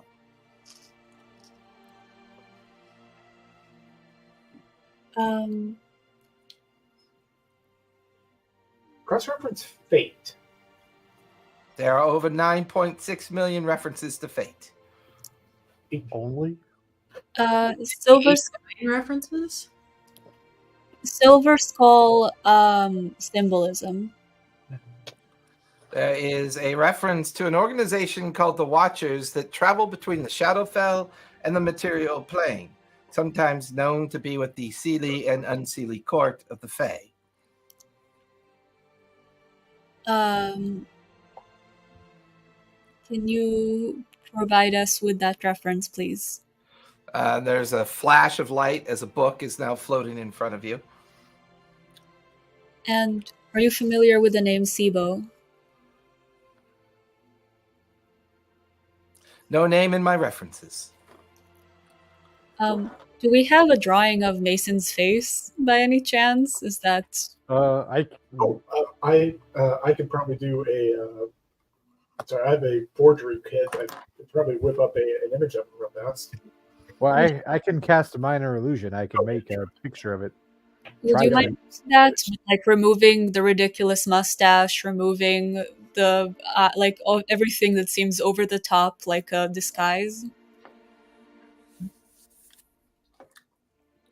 I feel personally attacked right now. Mustache and the fake eye. That? The fake eye is his real fake eye, though, right? I think Okay. when we first saw him, it was like specifically mentioned that his like outfit and his like huge handlebar mustache were supposed to be like feel like a disguise of some sort. But he was crinkly metallic the last time. Well, the time before we heard him. Anyway, I'm gonna hold up like the back of the book, so it's like a blank slate, and just kind of project an image onto it of. That image is not in my reference. I'll project him like I project him as we've seen him, and then I'll just like project images until maybe we get a hit on something. That image is not in my reference. All right, try again. That image is not in my reference. That image is not in my reference. I'm gonna project an image of Vasrisk. That image is not in my reference. Huh. Can you try the image of Dominion or? Oh, we ask her about that. What does Dominion look like? I meant to ask you about what when we looked at the Dominion thing. We found out about Dominus and all that. Oh, yeah, we found it. I assume we still have it. I'll show you the chart. We found this interesting chart referring to an area named Domines. Maybe the Celestial Gate leads to it, but I wonder if that could be where Dominion was held or is held. Does it look familiar at all? Does anything resonate with you? Well, I'm at Dominion in the world of the guy whose name I don't remember. I've been meaning to tell you, but I still am capable of like going to that place on account of having the coin of awareness there. I don't know if that will ever come up, but it's an option. I don't know Can I just do a check to see if it feels the same, if it looks the same? Any cross-reference there? You give me an investigation check and look at the map and see if it pops anything in your mind. I am rolling like absolute shit. 6. Yeah, no familiarity with it. You've never really seen anything like this before. Can I show the librarian my map of Revelation? Because the minion did say that he brought it to me. You hold up the map. The librarian, no cross-reference, no relatable reference to what you're holding.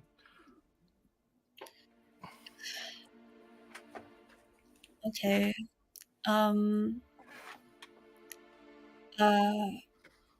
about the beacon? Unfortunately, your question is not clear enough. Please provide further information. There are millions of references to beacons. The 9 beacons? The 9 beacons. There are 2 main tomes in my reference library for those. Could you provide them, please? One very heavy tome arrives. It looks to be hundreds of pages, and it is made from humanoid skin. It's bound in human hair, and there's a relief on the cover of a devilish kind of grin of a face on the cover. The other book is equally as large, but the polar opposite of its kind of dark kind of cringe. It is made of silver and gold. There's a celestial pattern on the front of it. Huh. Can we steal And these? and it's bound in a cord of gold. Oh my god. How did your owner receive these books, or when? Please specify. I've had over 35 different mentors in the course of my 5,000 years. Which one are you speaking of? Please list your mentors. Starts going down a long list of all these mentors until she gets to Alara Thornbrook. When did you receive these books? I am unable to specify upon receiving of any indicated information or understanding of information. It is merely placed in my vault. I am utilization of reference and retrieval. I do not catalog their point of entry. What are these books? One is the book of the 9 betrayer gods. The other book is of the 9 prime deities of the Celeste. What can you tell me about the daughter of Erebos? The daughter of Erebos. I have no direct references other than this. And you watch as a thin book appears in front of you. Xanath, if you want to take that one. Okay. You watch as Xanath reaches out, pulls it. And on the title, it says, The Known Wanderings, and it's 2 words, CEI, and then BEAU, which in Sylvan is pronounced Sibo. Ebo. Well, this is weird. Very. I'll open it up and read it. As you open it, it seems to be the writings of someone that goes by the name of Sibo the Wanderer, believed to be a former member of the Unseelie Court, and has been looking for something referred to as the Heartstone, which is said to exist in what's called a beacon light, a lighthouse that tethers to a plane of existence. And if the Heartstone is recovered as expected, you can then tether and tie into the 9 beacons and be able to open gateways between the different planes of existence. Are we capable of checking out any of these books or taking them with us? No, I'm sorry. My current mentor does not allow anything to leave the vault. Can your mentor inquire about the books we've taken? Yes, they can. Can I get a book about flatulation? A book about just Are you trying to pull off a non sequitur to make it so busy it doesn't know that you're stealing shit? Yes. But you Rick and Morty me. I do not know that that was a thing, but I am gonna just take that with pride. I'm just trying to throw her off our case, or a book about like things that the dwarf mentioned to me, a book about like things that other people in the party talked about. Her pace never changes, or its pace never changes, as now it seems to be in this kind of persistent cadence of explaining and either denying access or denying reference or saying like reference to material that's in the millions. She's busy trying to answer Puck's information at this point. Librarian, summon me all references to cats. Now they're gonna know it's us for sure. Currently, the librarian cannot respond to you as it is still continuing to retrieve Puck's information. Oh, sorry. Can I be hunting through that SIBO book for references to Erebos? Give me investigation or religion. Okay. I'm thinking if we just fill the room full of books, right? At the very least, we can try and like make it seem like somebody else specifically. And also, can I get a book about spells for tigers? I got a 13. A 13? You find one sentence that catches your eye. You're not entirely sure what its reference or meaning might be. But you come across an entry where Erebos is spelled ERA hyphen BIUOS. And it seems to be referring to something called an avatar. And it translates into the avatar's daughter. Okay.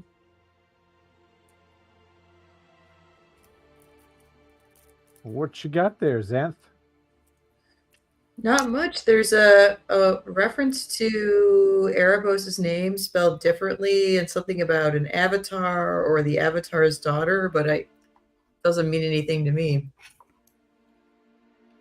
Right. Can you scan your face in... I mean, it's going to be pretty incriminating, but whatever. Can you scan your face in this? You could, librarian, do you have in your records a face similar to mine? There are 195 artistic references to your face. Can we... Can I see? Pull them all. Pull them all. You watch as just 195 pieces of art, whether it's a sculpture, a painting, a kind of piece of jewelry with her image. They seem to be geolocated throughout all of Exandria. But as these things all pile up in the room, they're all kind of references to either silhouettes, direct painting, and they all have either a little bit of similarity to Xanth or a lot of similarity to Xanth. And they all appear to be religious iconography. Librarian, do you have a physical form distinct from this library? No, I am a magical construct of this place that exists. My original master built me, and I've been here ever since. Where? Sorry. No, go ahead. No, I was just gonna see if she can check our faces to see if anything comes up, especially Earthen. Just wanted posters. I mean, you could just give them my name. Yeah. No known references to Earth and Yonwood or Puck or Spot. Okay. Amazing. As it should be. Or Winter, because I do recall us seeing a picture of Winter when we were in the caves. Yep. There are 62 references to Winter's likeness. Spot just kind of just sighs and just goes, "Ugh, God, okay, fine. I'll level this out." God. Search for any references to a tabaxi named Bright Spot of the Oresco coast. Anything there? No reference. Yes! Yes! Never got reported. I mean, Concerning. In the like the pieces of art and various iconography, is there any like are there any narratives attached to that, or is it purely like these are images? Give me a religious check as you do. All right. Or give me religion.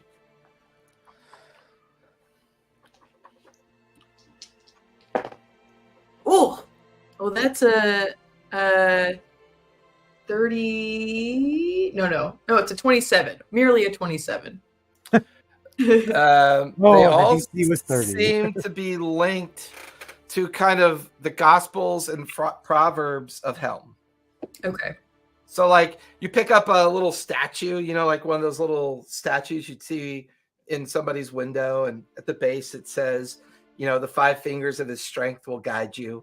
You know, they're just kind of disseminated proverbs and religious kind of icons. Does it seem like they're intended to be? Is it largely like iconography of Helm's sister? Can I tell? Kind of. Yeah, it kind of has that vibe. Yeah. Okay.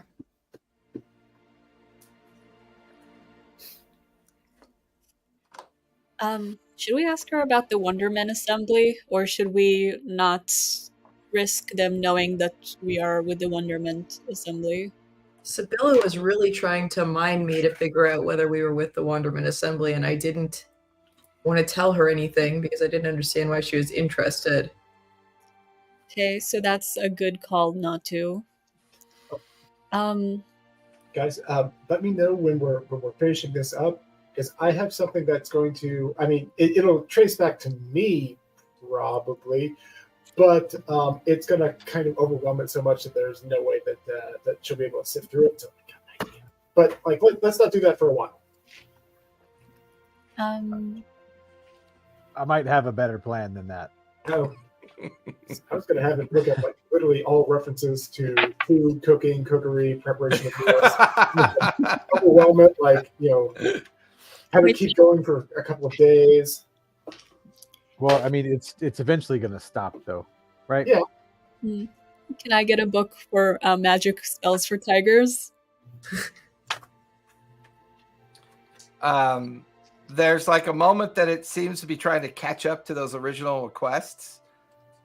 And then there are 2,122 references to spells that can polymorph, transmute, divine, related to tigers.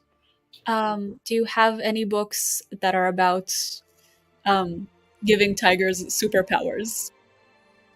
No reference. God damn it. Librarian, do you have any recipes to increase fighting prowess?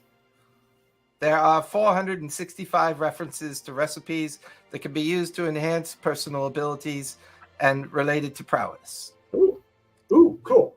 How many volumes are those in? They are in 25 sets of 40 volumes. All right. Can I get? Let's go with the first 5 over here, and I'll start like leafing through those. Librarian. 5 books arrive, and Spot takes it over to the oversized chair. Who was the last person to use this archive before we came in? Sibylla. What did Sibylla search for? Inquiring. Sibylla was searching for references to a extra-dimensional way of traversing many planes of existence. She was also making inquiries into rift magic as well as gravitational or gravity magic.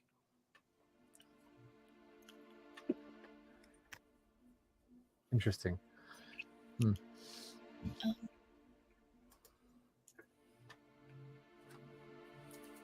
Maestra Sibylla Vane also accessed the component vault and extracted the necessary components for polymorph, divination, hell catchment, and transmutation.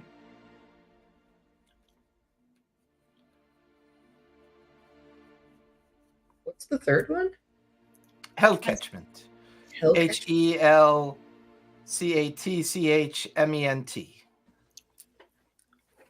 Do you have any reference to the symbol of a hammer and sickle? And what was the name of the place again? Monrovia. Monrovia. There is a Shadowfell volume 1 through 5 that gives you the general lore and history of Monrovia. A secret place that resides in the Shadowfell, head up by the original vampires of all vampires, Strahd. Gives you the basic history, canon knowledge, and lore as to the origins and understanding of their story. Does Strahd travel with a castle or a half castle? The reference to Strahd's castle is more of a prison. Strahd is not able to leave the Shadowfell. If he had left the Shadowfell, it would only be through magical means in order to do that, which would require freeing him from his imprisonment within the Shadowfell. Are there any references to Strahd's castles or to pieces of Strahd's castle being removed? No reference. Librarian, my previous inquiry about the recipes to aid fighting ability, can you cross-reference that with anything that would impact vampires? Anything to be used against vampires? Nothing in the reference. Can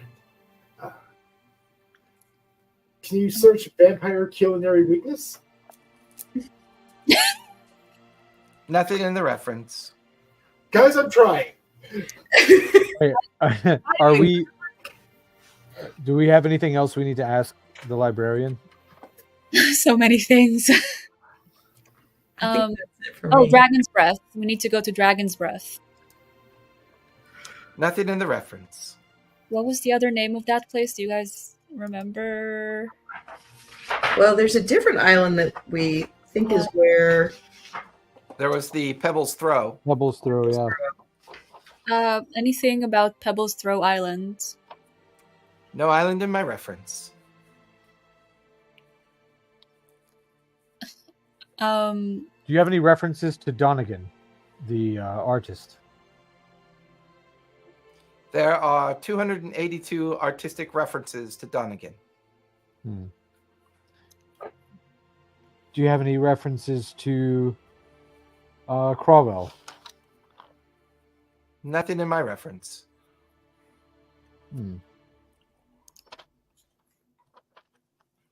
um,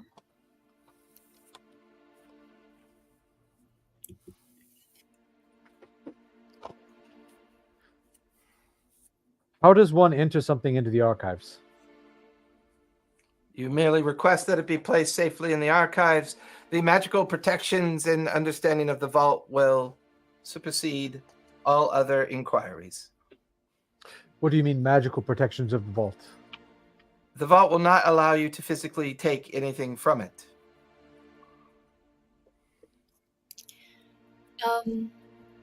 do you have anything about the Green Lantern? General MCU or DC Universe? I'm confused. In brightest day, in darkest night, no evil shall escape. I couldn't my sight. resist. I was waiting for that to end. The Are you talking guild, about Hal Jordan or Alan Scott? Or Come on, Ray. Come on. Go ahead, Puck. the Guild of Artificers, led by Mannheim. There is a single reference to the Green Lantern. Can you please pull it out for us? There's a book pulled out called The History and Understanding of the Guild known as the Green Lantern, and Artificer's Tale by Mannheim. do you have any other books by this author? This is the only one in our reference. Forgot to tell you guys. We found out Mannheim's not his real name, or not a real person, outside of this book. Goddamn Mannheim. Must you be more confusing? Okay, last one. Deep. That's gonna be my last one, at least. Uh, from way, way back. Do you have any reference to a god without skin? There are multiple references to cults and gods in reference to skeletal figures, non-skin based figures, demonic and devil figures as well. Could you be more specific? A god without skin that is a chthonic god, so from underneath the earth or emerging from underneath the earth. Smells like death. Wet like a worm. And might be based off Gnomework. 12 references on a betrayer god known as Zahir. Ooh, that name's familiar.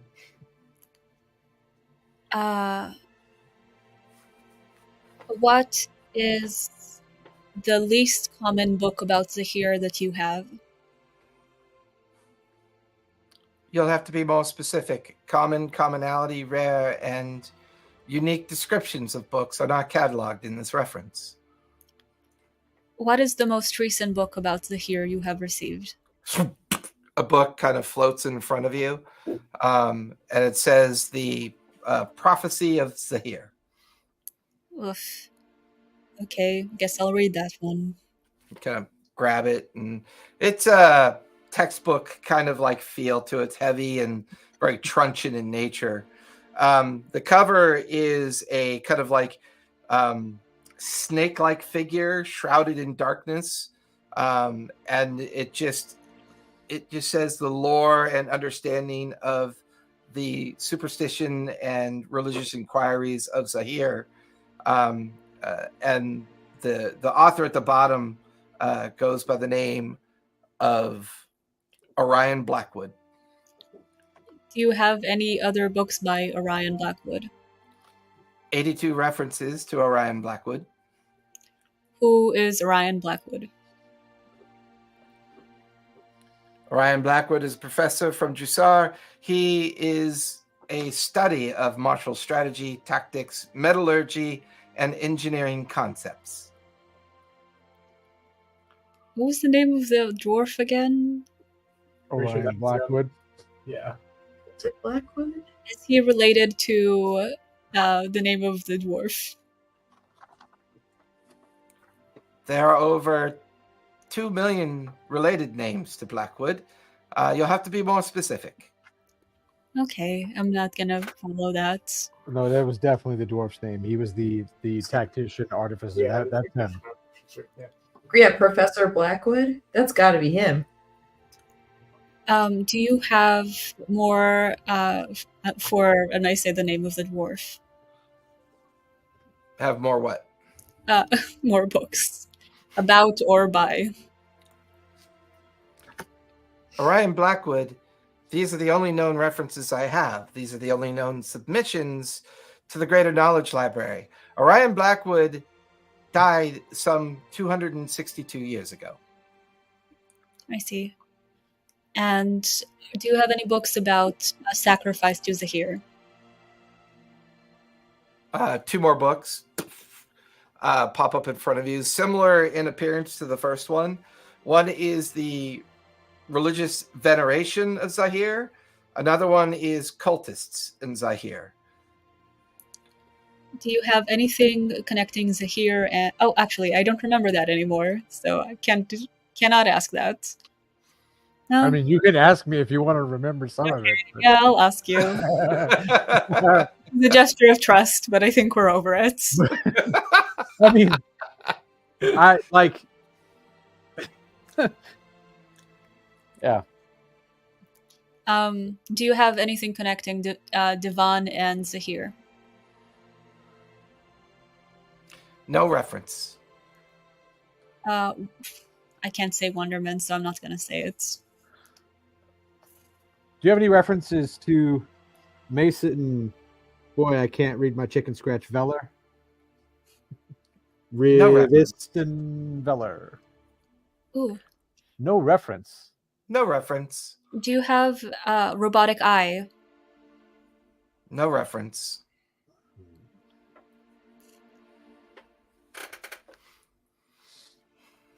Xanth, Spot, any last questions to the librarian? I don't think for me, no. I've just been skimming through the cookbooks. Is there anything in particular that's caught my eye? Like anything that looked particularly interesting or helpful? Give me investigation.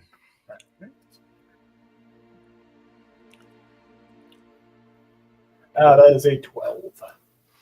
You come across one reference to a pastry that if you add the right ingredients, cook it the right way, and it comes out perfect, it's said to enhance your intelligence. Ooh. All right, tuck that in my back pocket. I'd like to just go ahead and copy down that recipe so I cannot possibly get it incorrect. Okay.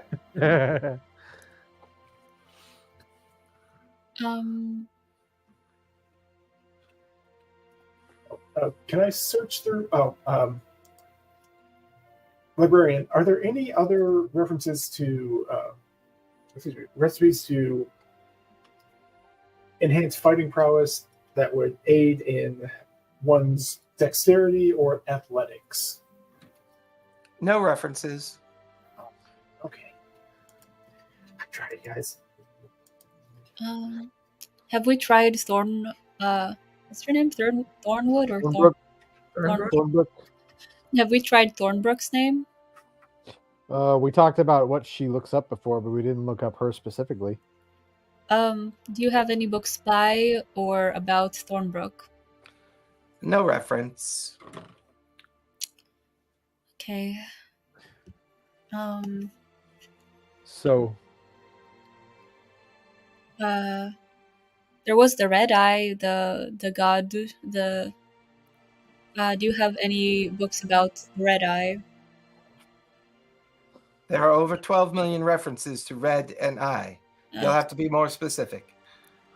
Do you guys remember the name of the god that was based out of the Red Eye that was octopus themed? It might be connected to Ukatoa. Dominion. Ukatoa. Ukatoa. Thank you. Do you have any books about Ukatoa? There are 982 religious references to Ukatoa, the founding cult, as well as the veneration of Ukatoa. What is the name of the cult? There are many names referring to the cult. The most prominent name are the undead followers. Concerning. Ukatoa and Dominion cross-reference? No reference. Yeah, there weren't any references to Dominion. The closest we got was that Dominus. Ukatoa and Zahir? Both are known to be possible betrayer gods in reference, cross-referencing them to the additional books found. There are over 1,261 books referring to the betrayer god lore, legend, as well as their veneration. Ukatoa and the Watchers? The Watchers are a known minor cult of Ukatoa. Did we? Sorry, go ahead. No, sorry, just to say that so they're connected. Because who are the Watchers again? They were the cult of, like, who traveled to the Shadowfell. That was Your Silver Skull guys. well. The Watchers were your Silver Skull guys. And they seem to be linked to the Seelie and Unseelie court, helping creatures move between the Shadowfell and the material plane. Ukatoa and the Rift. There are no references to the Rift. Ukatoa and the Silver Skull. Cross-reference imagery, iconography of the Silver Skull, and Ukatoa and the Watchers. Was there a book attached to that? No, these are cross-references. If you're looking for specific material, you'll have to be more specific. Dang it! Help, Ukatoa Silver Skull cult.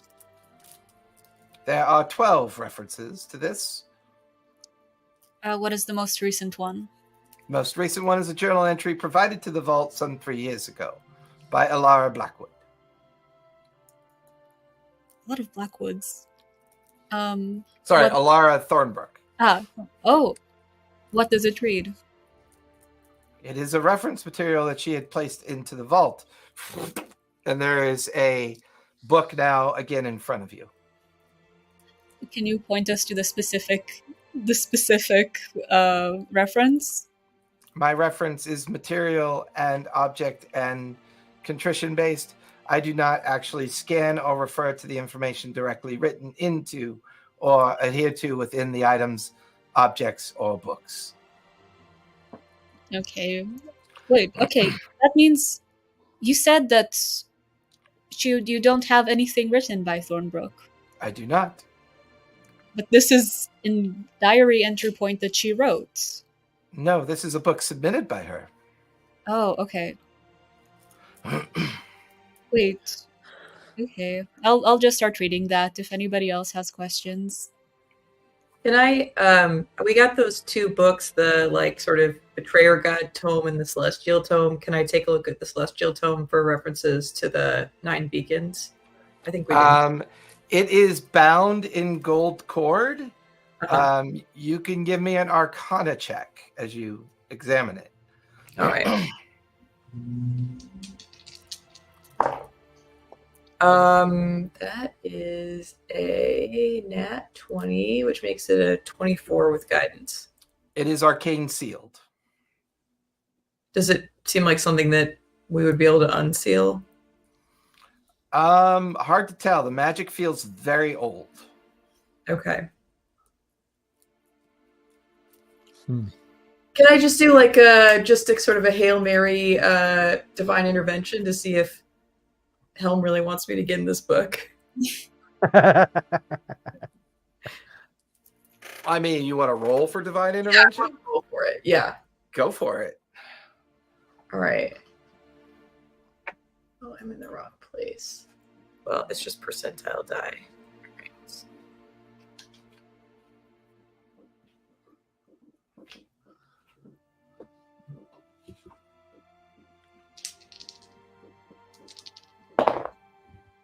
No, that's a 75. Yeah, you kind of place your hand on it, you close your eyes, you reach out with your mind and your spirit. No response. Nothing.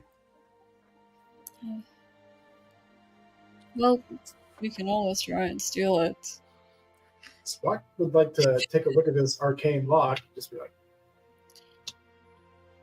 If we're gonna do that, back up to the door. And also, before we leave, can we just ask about the name of the lizard guy that was traveling with Mason? Because maybe I did. They didn't recognize him.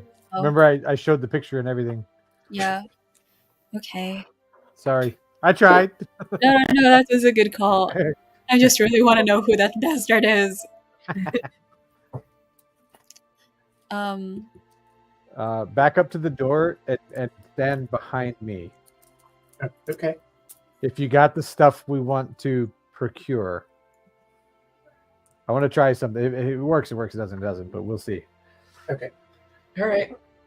I would, like I said, like to take a look at this arcane lock and see if Spot can do anything with it. Yeah, give me investigation as you do that. All right. That's good. Earthen, what are you doing? I'm fishing something out of my out of the haversack. Okay. Where are you? Where I put my physical dice? And Puck wants to review the Ukatoa book and the Zebo book, Ah! Next. 4 dice. 4 dice. the Dominion book. Okay. So one thing I will remind everybody that this place, this magic place, only can reference things that's been shared with it. Mm-hmm. It is not sentient to the world. It's only sentient in the sense that it aggregates the magical items over the course of 5 millennia that have been placed inside of its vault. So there are 32 mentors that have influenced this vault over the period of its existence. Okay. It's I got a dirty 20. Dirty 20. Okay. It is a very powerful arcane lock. You get the feeling that it's not a lock in the traditional sense. It is a lock that is designed to be single word accessed. And I'll say with that dirty 20, you do recognize at least 3 levels of spells placed on the lock. And it would be incredibly dangerous to try to unlock it without the spell invocation. All right.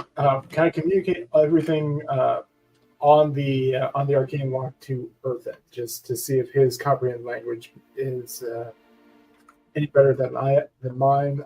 Do I notice any other like writing or anything on that? Nothing particularly really stands out. Okay, no, it could be something, speak, friend, and enter. No, nothing as simple as that. Random crap. No, it feels like it requires an arcane invocation. Okay, so the arcane invocation, I can try to bypass that, but that seems like a bad idea. Well, if Spot's agreeing that's a bad idea, it's probably a horrible idea. I also want to point out we asked about 9 beacons and we got 18 selections, or we got 9 selections of 2 types. We got 9 good and 9 bad. I thought we just got 2 tomes. Yeah, 2 tomes. Each tome was the 9 betrayer gods and the 9 prime deities, and we're looking for 9 beacons. All the more reason for me to burn them all down, okay? I'm not happy with these. Oh, right. We also need to talk about the 9 beacons we need to read, like, real fast. So, if you guys are all behind me, I pull out the Stone of Banishment that we pried off of the Magic Superlock. And I'm going to ask to enter the Stone of Banishment into the archive. But I'm not calling it Stone of Banishment. I want to enter this item into the archive. Ooh, that's a good The librarian asks you to identify for catalog purposes. I'm not entirely sure. I pried this stone out of a well-guarded lockbox from the Shadowfell. Stone of unknown origin related to the Shadowfell. Entry accepted. You watch as it floats out of your hand and disappears into the void. Can I as it floats away from me, can I activate the stone? How are you going to activate it? My intention is trying to banish the librarian. Ooh. The librarian is not corporeal. It is an illusionary image. There's nothing for it to tie itself to.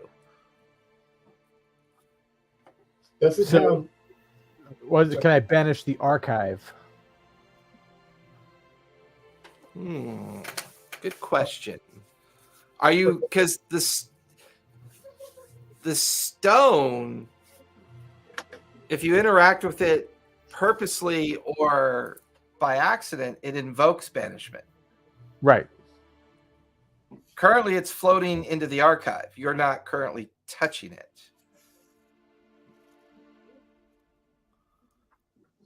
So you feel no nascent connection with the stone. Okay. I'll retrieve the stone and try something else this time. Catalog entry canceled. Apologies. I decided I want to keep the stone. One moment, please. So I have an idea on that front. Is the archivist itself, is it technically conscious? I know you said it's not a physical being, but does it possess... No, it feels like a magical construct. Yeah, magical construct. All right. So I'm going to try to do the same thing with that enfeeblement stone you had. Yep. That was the first choice. But then I figured it probably wouldn't work on that guy. So I'm going to... Where are we at? The doors slide open. you see Sibylla standing there with a dwarf, Oakwood. The dwarf looks up at Sibylla. You're right. They're a bit smarter than I thought they were. What do you say that we get this over with now before they get too much deeper into the archive? Sibylla looks down at the dwarf. I would say that you're absolutely certain of this, are you?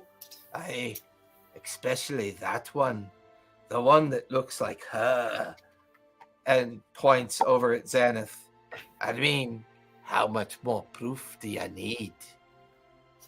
Okay. And you watch as the two of them stare at you with these kind of foul looks on their face. And that's where we're going to finish tonight, as we will be back next week. I rolled a natural 20 on the encounter. It is an arc. 20s. That's my first one with this group tonight. I was rolling like shit with the previous group, man. It was nuts.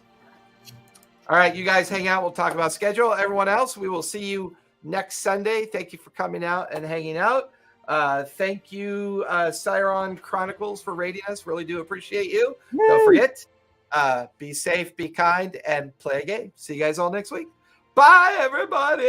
Oh, you need that button so badly. I know, you're right. I really do.